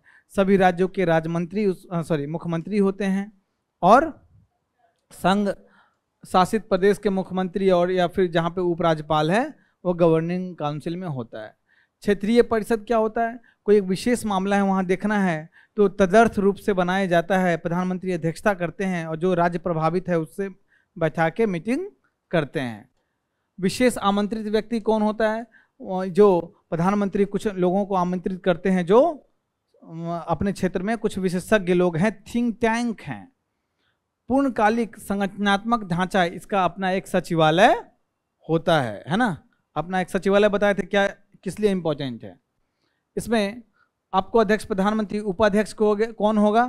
कोई कैबिनेट स्तर का मंत्री होगा जिसको प्रधानमंत्री नियुक्त करेंगे। पूर्णकालिक सदस्य, राजमंत्री के पद का दर्जा उनको दिया जाता है। जो प्रधानमंत्री उसको उपाध्यक्ष जो है उसको कैबिनेट मंत्री का दर्जा मिलेगा। जो पूर्णकालिक सदस्य उसको किसका दर्जा मिलेगा? राजमंत्री का। कुछ अंशकालिक सदस्य भी होते हैं, जैसे आपको थिंक टैंक होते, थिंक टैंक समझते हो ना। पदेन सदस्य कौन होगा? केंद्रीय मंत्रिपरिषद के 4 मंत्री होंगे जिसको प्रधानमंत्री मनोनीत करेंगे। और एक होता है सीईओ, मुख्य कार्यकारी अधिकारी। प्रधानमंत्री नियुक्त करते हैं, सचिव रैंक का बंदा होता है। पहला मुख्य कार्यकारी अधिकारी कौन बना था? Amitabh Kant.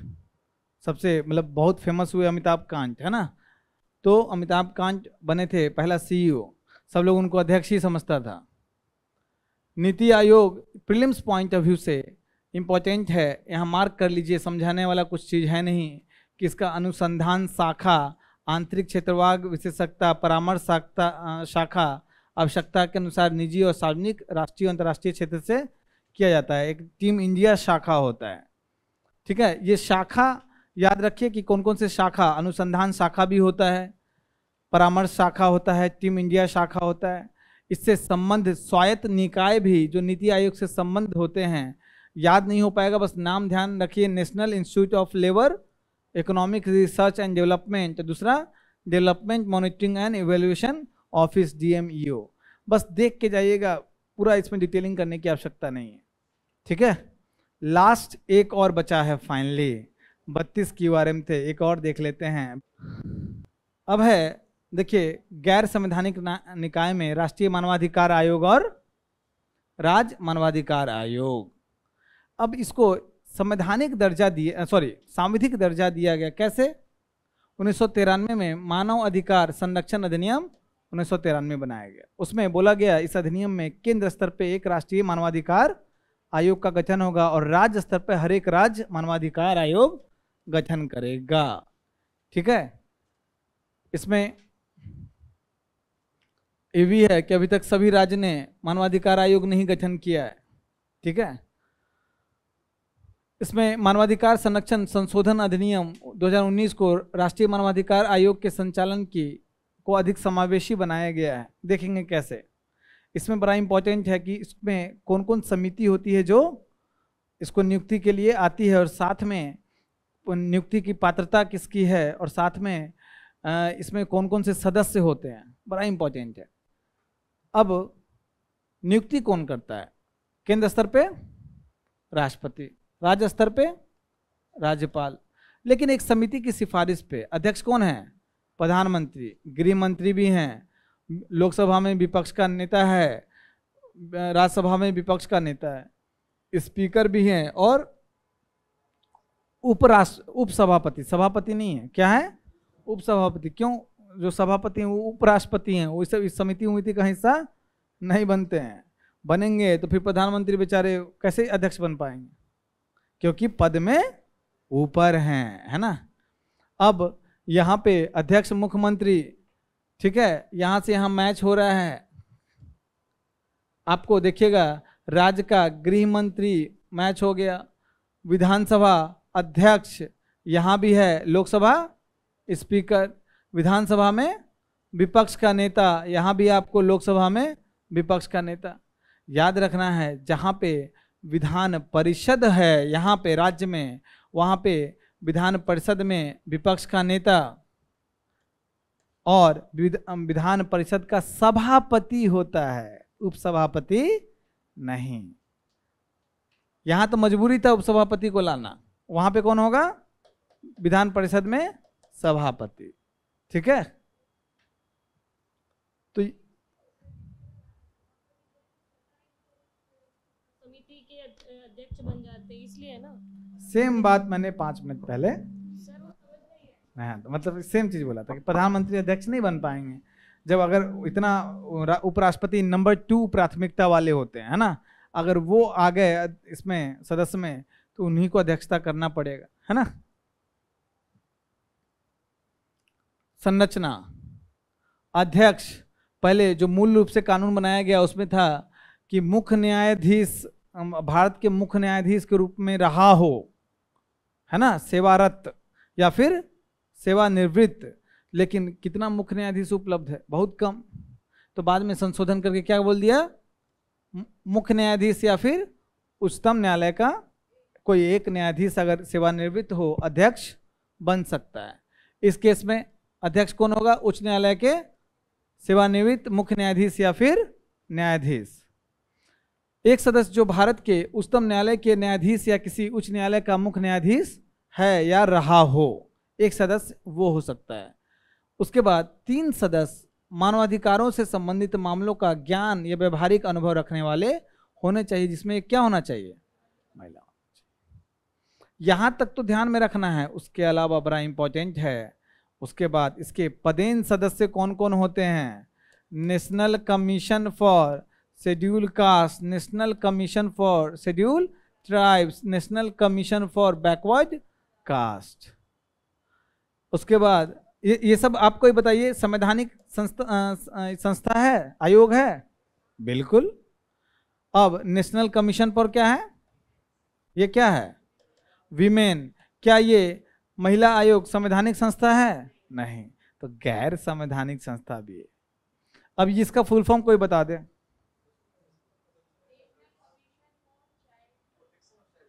Very good, national commission for protection of child right, ठीक है। तो देखिए वो भी आ गया। क्या ये संवैधानिक संस्था है? विधिक संस्था है? किस कानून के द्वारा? नहीं, अरे बाप रे, पॉक्सो अधिनियम की तरफ नहीं बनाया गया है, तो पॉक्सो के तहत नहीं बनाया गया, इसको पॉक्सो के तहत दर्जा नहीं मिला है। वेरी गुड, वेरी गुड, इसीलिए लोग कंफ्यूज आ जाते हैं, आगे आएगा। लोग को लगता है कि पॉक्सो एक्ट के तहत बनाया गया, क्योंकि बच्चों के संबंध में सबसे फेमस हो गया है कानून, कौन सा? पॉक्सो एक्ट, है ना। तो लोगों को लगता है उसी आधार पे बनाया गया। नहीं, पॉक्सो एक्ट का मतलब के संदर्भ में इसको खूब सारी शक्ति है बच्चों के भविष्य को लेके, है ना, लेकिन उसके तहत नहीं बनाया गया है, आगे आएगा भी। और दिव्यांग व्यक्तियों के लिए मुख्य आयुक्त।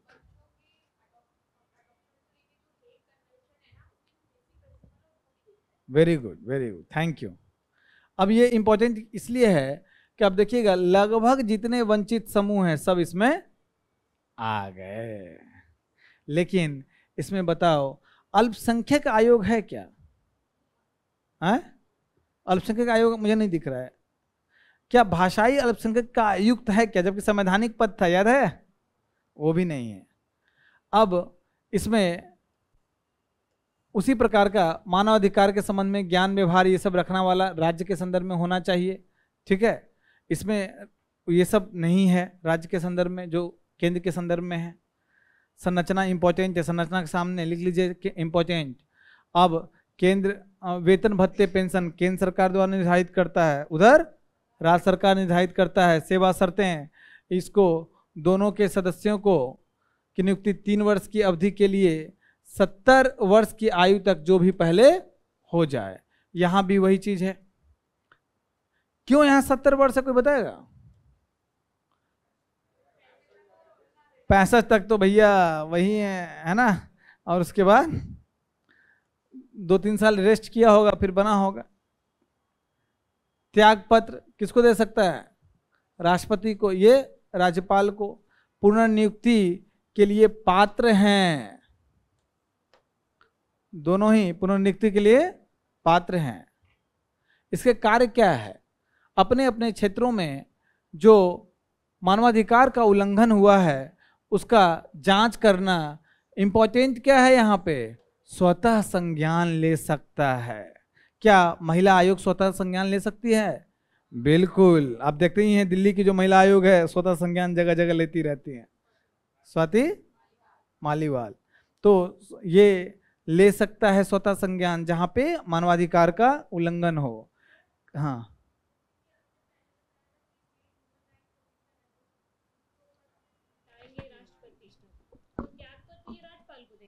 हाँ, जो नियुक्त किया है उसको त्यागपत्र दिया जाता है। जो नियुक्त करता है ना उसको त्यागपत्र दिया जाता है। लेकिन जब पद से हटाना है तो राज्यपाल नहीं हटा सकता है, उनका ये रक्षोपाय किया गया है। सर, जो पुनर्नियुक्ति इसका लिए पात्र है, क्या ये राज्य सरकार और केंद्र सरकार में हो सकता है? इससे तो कॉन्फ्लिक्ट ऑफ इंटरेस्ट हो जाएगा ना। हो जाएगा। तो उसमें बात चलता भी है कि उसको बात चलता भी है कि इसको नहीं होना चाहिए। इन जनरल हर संस्था के साथ नहीं होना चाहिए। हाँ, ये भी इम्पोर्टेंट है। बिल्कुल। अधिकतर जो रिटायर हो गए तो चुनाव लड़ना है उनको। हाँ सर, मैंने पढ़ा था ये पात्र नहीं है, राज्य सरकार और किसी अन्य पोस्ट के लिए पात्र है, लेकिन जो राज्य सरकार से जुड़ा हुआ है केंद्र सरकार से उसके लिए नहीं। क्रॉस चेक कर लीजिएगा, क्रॉस चेक कर लीजिएगा, मुझे ही बता दीजिए।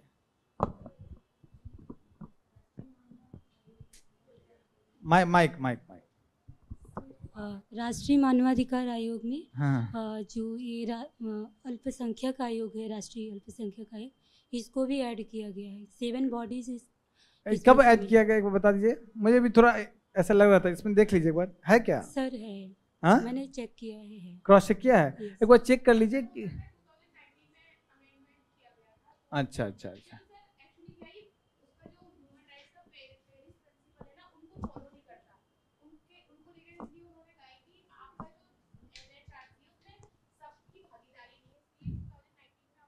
अमेंडमेंट हुआ था। अच्छा। तो इसमें लिख लीजिए एक बार, आप लोग क्रॉस चेक भी कर लीजिएगा। क्या है? राष्ट्रीय अल्पसंख्यक आयोग। आयोग के जो अध्यक्ष होंगे वो भी शामिल होंगे। इसको ऐड कर लीजिए। ठीक है, देखिए ये सब स्पेस इसीलिए आपको ऐड करना है। ठीक है, एक बार मैं भी क्रॉस चेक करूंगा। मुझे भी ऐसा लग रहा है, आपने बिल्कुल सही बताया, शामिल है ना, तो ऐड कर लीजिए। Thank you. आपका नाम क्या है? माइक दीजिए, आवाज तो इसका आता ही नहीं। क्या नाम है? Sandhya. Thank you Sandhya, thank you. अब उसके बाद ये अदालत में लंबित मानवाधिकार के उल्लंघन के आरोप इसमें कार्रवाई में हस्तक्षेप भी कर सकते हैं। जेलों में बंद है कैदी, उनका क्या स्थिति है, नज़रबंद कोई कैदी है उसका क्या स्थिति है, उस सब में जांच कर सकते हैं। मानवाधिकार के संबंध में सुरक्षा उपाय सुझा सकते हैं। ठीक है, जो बेसिक चीज़ है। क्या इनको सिविल न्यायालय की शक्ति प्राप्त होगी? बिल्कुल सिविल न्यायालय की शक्ति प्राप्त होगी। अर्ध न्यायिक बॉडी होगा? बिल्कुल अर्ध न्यायिक बॉडी होगा। मेन चैलेंज क्या है बताइए? चलिए ठीक है, इसके द्वारा दिए गए निर्णय बाध्यकारी, सब पढ़ लीजिएगा, ज़्यादा इसमें कुछ है नहीं। इसके द्वारा दिए गए निर्णय बाध्यकारी नहीं है। चलो, और 1 साल के भीतर कोई मामला है वही उठा सकते हो। एक इसमें लिखा नहीं हुआ है, आप लोग ऐड कर लीजिए। 1 साल के बाद वाला मामला की जांच नहीं कर पाएगा, पॉइंट नंबर 1। दूसरा और क्या, ये जो सैनिक न्यायालय है उसके या सैनिक जो क्षेत्र है उसके क्षेत्र का मतलब आर्मी से संबंधित मामलों में जांच नहीं कर सकता है। मेरी बात समझे कि नहीं? अब ये इंपॉर्टेंट ये भी है कि जो राज्य मानवाधिकार आयोग है क्या संघ सूची के विषय का मामला देख लेगा क्या? नहीं। वो किस पे देखेगा? राज्य और समवर्ती सूची के। जो राष्ट्रीय मानवाधिकार आयोग है वो किस पे देखेगा? इन जनरल संघ और समवर्ती सूची पे। लेकिन कोई मामला अगर समवर्ती सूची पे खासकर राष्ट्रीय मानवाधिकार आयोग देख रहा है तो राज्य मानवाधिकार आयोग हाथ बांध करके देखता रहेगा, उसका नहीं जांच कर सकता है। ठीक है। पद से हटाया जाना, दिवालिया वालिया तो सब ठीक है, मानसिक रोगी। मेन क्या है? सिद्ध कदाचार। कैसे? तो भाई उच्चतम न्यायालय जांच करेगा। और कौन हटाएगा? हम बता चुके हैं, राष्ट्रपति हटाएगा। ठीक है। किसको किसको और राष्ट्रपति हटाता है? अध्यक्ष और सदस्य, यूपीएससी अध्यक्ष और सदस्य, स्टेट पीसीएस अध्यक्ष और सदस्य। एक और उन्होंने जोड़ा, कौन? राज्य निर्वाचन आयोग। इंपॉर्टेंट है। ऐसे ही कंपेयर करके जब भी ऐसा देखो, अब यहाँ तीनों नाम आपका लिखा होना चाहिए, वहां भी तीनों नाम लिखा होना चाहिए। ये रिपीटेशन से ही याद होता है। लोकपाल और लोकायुक्त कब बनाया गया कानून? 2013 में अन्ना आंदोलन हुआ था, याद है ना? उसके बाद 13 में बनाया गया। केंद्र में क्या बनाया गया? लोकपाल, राज्य में लोकायुक्त। यह अधिनियम पूरे भारत में लागू है। इसमें जो लोकपाल किससे संबंधित देखेगा? क्या राज्य सरकार के कर्मचारी का देखेगा भ्रष्टाचार? केंद्र से संबंधित कर्मचारी। लोकायुक्त किससे संबंधित? राज्य सरकार से संबंधित। ठीक है। क्षेत्राधिकार बिल्कुल अलग है। उसके बाद संरचना क्या होना चाहिए? अध्यक्ष भारत के उच्चतम न्यायालय का वर्तमान या सेवानिवृत्त मुख्य न्यायाधीश या फिर न्यायाधीश हो। ठीक है। या कोई प्रतिष्ठित व्यक्ति भी हो सकता है, ये इंपॉर्टेंट है। अधिकतम कितने सदस्य? 8, जिसमें 50% क्या होना चाहिए? न्यायिक, 50% SC ST या OBC या अल्पसंख्यक या फिर महिला। नियुक्ति के 2 चरण प्रक्रिया। पहले खोज समिति, सर्च कमिटी खोज करती है और सिलेक्शन कमिटी उसमें चयन करती है। सिलेक्शन कमेटी में कौन कौन है? प्रधानमंत्री, लोकसभा अध्यक्ष, लोकसभा में विपक्ष का नेता, भारत का मुख्य न्यायाधीश यहाँ भी है। और कहाँ था? CBI में, इलेक्शन कमीशन में नहीं है। ठीक है ना, ध्यान रखिएगा। और एक प्रतिष्ठित न्यायविद। इसी की अनुशंसा पे राष्ट्रपति नियुक्त करता है 5 साल या 70 वर्ष आयु तक। अब देखो 70 वर्ष फिर से है। क्यों 70 वर्ष फिर से है? भाई सर्वोच्च न्यायालय के न्यायाधीश 65 के बाद ही रिटायर होता है। पुनर्नियुक्ति की अनुमति नहीं है, बड़ा इंपॉर्टेंट है। ये पुनर्नियुक्ति की अनुमति नहीं है, बस कोई सदस्य अध्यक्ष के रूप में नियुक्त होने का पात्र जरूर है, लेकिन उसका कुल कार्यकाल 5 वर्ष से अधिक नहीं होगा।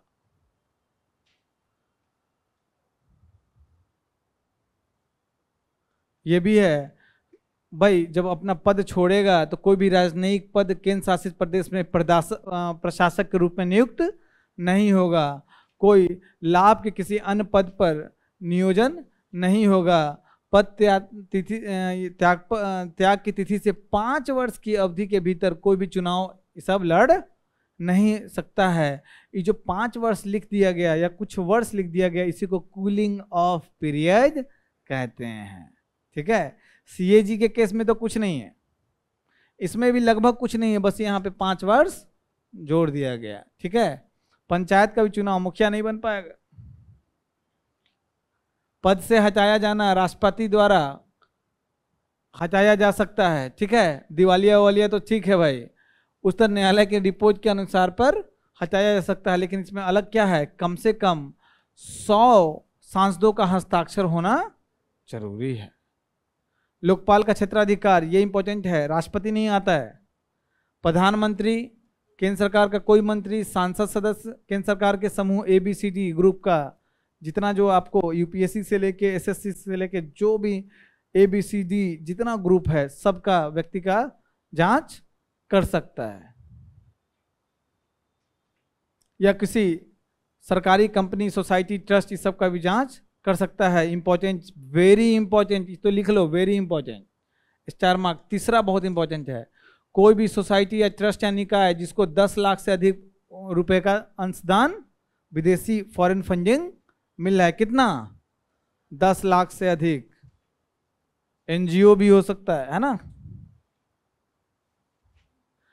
प्रधानमंत्री की भी जांच कर सकता है, लेकिन प्रधानमंत्री के संदर्भ में अपवाद है। क्या, लोकपाल द्वारा कोई जांच नहीं यदि आरोप अंतर्राष्ट्रीय संबंध से संबंधित हो, बाहरी या आंतरिक सुरक्षा से, लोक व्यवस्था से, परमाणु ऊर्जा से, अंतरिक्ष से संबंधित हो, उसकी जांच नहीं कर पाएगा। ऐसा कोई शिकायत अगर जांच करना भी है तो उसके सदस्यों में से 2 या 3 सदस्य का मंजूरी देना जरूरी है। अगर जांच, अच्छा जांच कैमरे के अंदर होगा, कमरा नहीं, कैमरा, ठीक है ना। और यदि लोकपाल को लगता है कि शिकायत खारिज करना है तो उसका रिपोर्ट पब्लिश नहीं करना है, ठीक है ना। रिकॉर्ड, जांच रिकॉर्ड प्रकाशित पब्लिश नहीं करना है, देश की इज्जत की बात है ना। वेतन भत्ते सेवा शर्तें किसके समान होगा, मुख्य न्यायाधीश के समान, और अन्य सदस्य का उच्चतम न्यायालय के न्यायाधीश के समान। एक इंपॉर्टेंट चीज है भाई, ये एक संवैधानिक संस्था नहीं है। कैसा संस्था है, सांविधिक, लेकिन लटक गया ये गुल्लक में, संचित निधि पे भारित है। सोचो, इलेक्शन कमीशन ऑफ इंडिया संवैधानिक संस्था है, इलेक्शन वो गुल्लक के नीचे लटका नहीं हुआ है, इंतजार करता है सैलरी का, ये भारित है। और कोई है सांविधिक संस्था जिसका भारित हो? आज जितना हम लोग पढ़े हैं, सीबीसी का भारित था क्या? सीएजी संवैधानिक संस्था है। अरे संवैधानिक संस्था, हम क्या बोल रहे हैं, गैर संवैधानिक। कोई भी गैर संवैधानिक संस्था का संचित निधि पे भारित है? अभी तक तो नहीं मिला। तो ये लिख लीजिए, वेरी इंपॉर्टेंट, यहां लिख लीजिए, किसी और गैर संवैधानिक संस्था का संचित निधि पे भारित नहीं है। हाँ?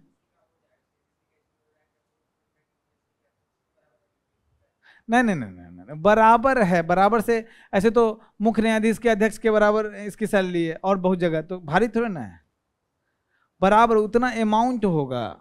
लेकिन जब उसका सेवा शर्त संसद निर्धारित कर रहा है तो कैसे होगा? ये देखिए कार्य क्या है, लोकपाल जब किसी चीज को सीबीआई को मामला भेजता है ताकि जांच कर सके, ठीक है, तो जो सीबीआई का जो अधिकारी है वो उसके कंट्रोल में आ जाता है, लोकपाल के कंट्रोल में आ जाता है। उस अधिकारी का अधीक्षण और निर्देश दे सकता है। अगर उस अधिकारी को ट्रांसफर करने की बात चल रही है तो ना, किसका परमिशन लेना पड़ेगा? लोकपाल का। इसकी 2 शाखा है, पूछताछ और अभियोजन शाखा। सीबीआई को जब सौंपा, सीबीआई को पूछताछ 7 दिन में कंप्लीट करना है और जांच पूरी करना है कितना दिन में? 6 महीना में। लोकपाल को संपत्ति को कुर्क करने की भी शक्ति है, जब्त करने की शक्ति है, ठीक है। लोकपाल में विशेष न्यायालय की स्थापना होती है, लोकपाल के संबंध में जो मामला है उसके लिए विशेष न्यायालय की स्थापना होती है, और राष्ट्रपति को वार्षिक रिपोर्ट प्रस्तुत करता है। क्या चाहिए? नहीं, वो न्यायालय में ही देगा। लोकपाल देखिए जांच ये सब कर रहा है, एक विशेष न्यायालय जो होता है वो सजा देगा। विशेष न्यायालय बिल्डिंग नहीं बनता है, जो न्यायालय चल रहा है उसी में से एक न्यायाधीश इसको लोकपाल के लिए बना दिया जाता है। मुद्दे इससे संबंध में क्या हैं कि अपराध किए जाने की तारीख से 7 साल बाद की गई, मान लो कि हम भ्रष्टाचार कर लिए और रिटायर हो गए और छुप गए, कोई मामला नहीं देखा, 10 साल बाद मामला आया, फाइल खुला, तब वो जांच नहीं कर पाएगा, ठीक है। तो 7 साल बाद, और भारत में ये हाल है फाइल वाइल का कि 7 साल में तो काम ही पूरा नहीं होता है, ठीक है। एक चीज और इम्पोर्टेंट है, स्वतः संज्ञान, ये दोनों चीज इम्पोर्टेंट है। स्वतः संज्ञान नहीं ले सकता है। लास्ट है आपका राष्ट्रीय अल्पसंख्यक आयोग। प्रीलिम्स के पॉइंट ऑफ व्यू से इम्पोर्टेंट आयोग है। क्या भाषा के संबंध में देखता है क्या राष्ट्रीय अल्पसंख्यक आयोग? नहीं, धार्मिक संबंध में। क्या संविधान में कौन कौन से अल्पसंख्यक हैं उसका उल्लेख किस अनुच्छेद में किया गया? वेरी गुड, गलत। गलत है, गलत है। संविधान में कहीं भी अल्पसंख्यक का उल्लेख शब्द नहीं, कौन कौन से अल्पसंख्यक है उसका उल्लेख नहीं किया गया है। क्या परिभाषा दिया गया है? नहीं। क्या इस कानून में, राष्ट्रीय अल्पसंख्यक आयोग अधिनियम कानून में अल्पसंख्यक की परिभाषा दी गई है? नहीं दी गई, तो कैसे अल्पसंख्यक का नाम दे दिया गया? अभी आगे देखते हैं, फिर पूछेंगे। इसमें गृह मंत्रालय के एक संकल्प के आधार पर अल्पसंख्यक आयोग का गठन किया गया। अल्पसंख्यक आयोग को गृह मंत्रालय से अलग करके नया बना था कल्याण मंत्रालय, उसमें डाला गया। 88 में इसको इससे भाषाई अल्पसंख्यक को अलग कर दिया गया और 93 में राष्ट्रीय अल्पसंख्यक आयोग अधिनियम 1992 बना, उसमें एनसीएम गठन किया गया। मतलब राष्ट्रीय अल्पसंख्यक आयोग को कौन सा दर्जा प्राप्त है? संवैधानिक नहीं, वैधानिक या विधिक या सांविधिक, वो दर्जा प्राप्त हो गया। अभी किस मंत्रालय के अंतर्गत है? अल्पसंख्यक मामला के मंत्रालय के अंतर्गत। ठीक है। अब धार्मिक समुदाय कौन कौन सा है इसके अंदर? मुस्लिम, ईसाई, सिख, बौद्ध, जैन और पारसी। यहूदी है? यहूदी है? तो यहूदी भारत में है कुछ, तो उसकी काउंटिंग जनगणना में कहाँ होती है? ये बताओ। अरे इधर देखो, बात कर लेना, थोड़ा देर खत्म होने वाला। हाँ नहीं, भाषा की नहीं, ये चाहूंगा अल्पसंख्यक। हाँ इसका अध्यक्ष। हाँ अब ये बताओ कि ये जो यहूदी नाम सुने हो, जू जिसको बोलते हैं, तो यहूदी जो धर्म के मानने वाले हैं, जो इजराइल में हैं खूब, तो भारत में है कुछ आबादी 15 से 16 हजार के बीच में उनकी आबादी है। यहाँ क्या जनगणना में उनको गणना किया जाता है? बिल्कुल। किस धर्म के अंतर्गत? ईसाई धर्म के अंतर्गत गणना कर लिया जाता है। ठीक है। प्रीलिम्स में वैसे इतना माइन्यूट फैक्ट्स नहीं पूछेगा। संरचना क्या है? 7 सदस्य होते हैं, 7 व्यक्ति, 1 अध्यक्ष, 1 उपाध्यक्ष और 5 सदस्य। ठीक है। केंद्र सरकार नामित करता है, कोई समिति के आधार पे नहीं बनता है। ठीक है। कार्यकाल कितना?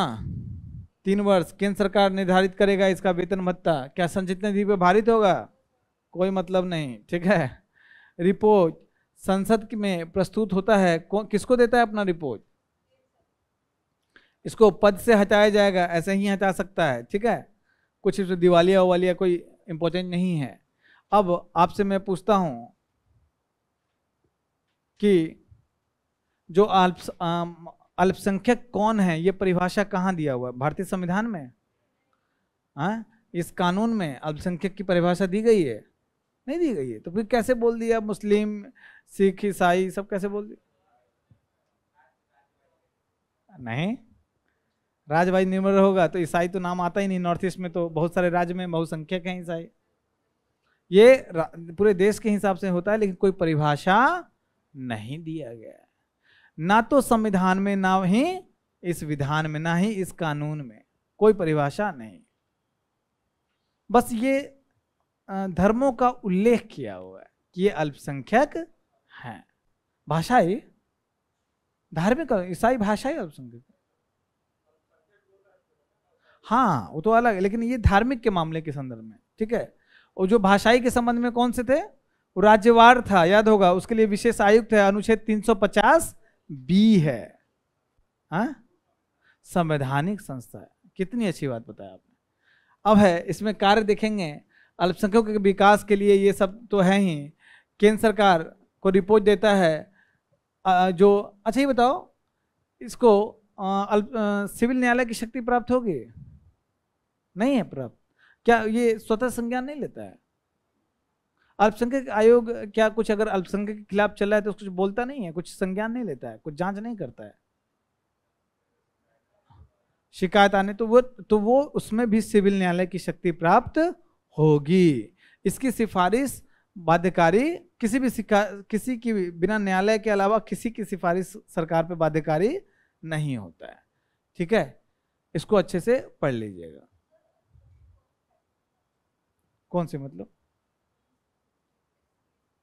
नहीं देखिए, अल्पसंख्यक में आपको ये बता दूं, जनरल आते हैं, ओबीसी में भी आते हैं कुछ अल्पसंख्यक के कुछ जातियां, जैसे मुस्लिम में कुछ जातियां हैं ओबीसी में आती हैं, ईसाई में कुछ जातियां हैं किसमें आती हैं, ओबीसी में। बस वो शेड्यूल कास्ट में नहीं आ सकती हैं। कोई से कुछ ईसाई हैं जो एसटी में आते हैं।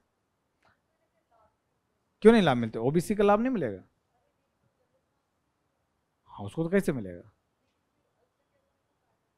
अल्पसंख्यक होने का फायदा कहाँ है? इसमें फायदा की वाली क्या बात है? जो पिछड़ी हुई जातियां हैं अल्पसंख्यकों में उसको तो हाँ, अच्छा ये भी है, आजकल ईडब्ल्यूएस भी तो चल रहा है। बिल्कुल आएंगे ईडब्ल्यूएस में। ईडब्ल्यूएस का लाभ लोग नहीं लेते हैं? हाँ, नहीं, ईडब्ल्यूएस का लाभ लेते हैं कि नहीं बताओ? बस गेम खत्म। अब क्या टेंशन है? कैसे नहीं है? जो अल्पसंख्यक जनरल में है वो ईडब्ल्यूएस का लाभ ले सकते हैं कि नहीं ले सकते हैं? तो उसको अपने मजा है लाइफ में। जो समृद्ध है उसको क्या टेंशन है भाई? आजकल क्या है, बाप ना भैया सबसे बड़ा रुपया, पैसे वाला, उसको क्या दिक्कत है? अब है राष्ट्रीय बाल अधिकार संरक्षण आयोग। क्या वैधानिक निकाय है? बाल अधिकार संरक्षण आयोग अधिनियम 2005 के तहत गठन है। इसमें देश के स्तर पर राष्ट्रीय बाल अधिकार संरक्षण आयोग का गठन है। हर एक राज्य क्या करेगा? बाल अधिकार संरक्षण आयोग का गठन करेगा। इसी में प्रावधान है कि जो राज्य उच्च न्यायालय की सहमति से बाल न्यायालय का गठन किया जाएगा। इसी बाल न्यायालय में पॉक्सो के केसेस देखे जाते हैं ताकि बच्चों की गोपनीयता बनी रहे, बच्चों को सहूलियत मिले। वीडियो रिकॉर्डिंग के माध्यम से, लाइव टेलीकास्ट के माध्यम से बच्चों के अनुकूल माहौल। हाँ, जुवेनाइल, हाँ, और जुवेनाइल वाले जो केस हैं इसमें, लेकिन ये आपको सब इसी में आएंगे। जुवेनाइल एक्ट जो बच्चे 18 साल से पहले जो जुर्म करते हैं उसके संबंध में प्रावधान है, ठीक है। उसको आप जेजे एक्ट जो बोलते हैं, तो उसको आप कहाँ बाल ये सुधार गृह में भेजेंगे, उसका प्रावधान है, ठीक है। संरचना इसका क्या होता है? बच्चों के लिए जो काम करने वाले प्रतिष्ठित व्यक्ति हैं और 6 ऐसे सदस्य हैं, कम से कम 2 महिलाएं होंगी, है ना। नियुक्ति कौन करेगा? केंद्र सरकार। अध्यक्ष की नियुक्ति शिक्षा मंत्रालय के प्रभारी मंत्री की अध्यक्षता में केंद्र सरकार द्वारा की जाती है। ये सब पढ़ लीजिएगा, इसमें और ज्यादा कुछ है नहीं। कार्यकाल 3 वर्ष या 65, जो सदस्य हैं उसके 3 वर्ष या 60। कोई भी अध्यक्ष या सदस्य 2 कार्यकाल से अधिक के लिए पद पे धारण नहीं करेगा, ठीक है। ये अपनी रिपोर्ट किसको देगा? केंद्र सरकार को। हर चीज केंद्र सरकार ही कर रहा है। इनको पद से कैसे हटाया जाएगा? वही दिवालिया अवालिया जो है बेसिक कार्य क्या है? बालकों के सुरक्षा के संदर्भ में रक्षोपाय करना, उसकी समीक्षा करना, बाल अधिकारों के उल्लंघन की जांच करना, ये सब चीज करना है उसको। क्या इसके पास बाल अधिकार का उल्लंघन का जांच कर रहा है? क्या इसके पास सिविल न्यायालय की शक्ति है? बिल्कुल है ना। सिविल न्यायालय की इसके पास शक्ति है। जो बाल अधिकार साक्षरता का प्रसार करना, ये इंपॉर्टेंट है। किशोर सुधार गृह जो मैं बता रहा था, बच्चों के लिए बने किसी अन्य निवास स्थान का निरीक्षण करना। हाँ, तो फाइनली आपका QRM आज समाप्त हुआ। लास्ट में बुलेट ट्रेन चलाना पड़ा, इतना इंपॉर्टेंट नहीं है, लेकिन ये सब चीज आप खुद से भी पढ़ सकते हैं, है ना। जहाँ इंपॉर्टेंट था वहाँ मार्क किया। कुछ ऐसे भी चीज थे जहाँ मुझे भी खुद कंफ्यूज, इतने फैक्ट्स हैं, तो जहाँ पे मैंने बोला है वहाँ पे आपको लिखना चाहिए। इस चीज को क्रॉस चेक करना है। इस चीज में मुझे, अच्छा, मैं जब खुद से तैयार करता हूँ, खुद से रिवीजन करता हूँ, बहुत बार वो क्रॉस क्वेश्चन नहीं आता है मेरे पास। आपके बीच जब बात करता हूँ तो आपसे वो सवाल आता है, तब भी मुझे सीखने को मिलता है। तो आपका काम है कि वहाँ पे सुधार करें, वहाँ पे कुछ गलती है उसको सुधारो। कुछ वहाँ पे, जैसे मैं बोला कि वही किसको किसको राष्ट्रपति हटाता है, भले ही राज्य के लिए काम कर रहा हो, तो वहाँ पे मार्क होना चाहिए, वो सब लिखा होना चाहिए।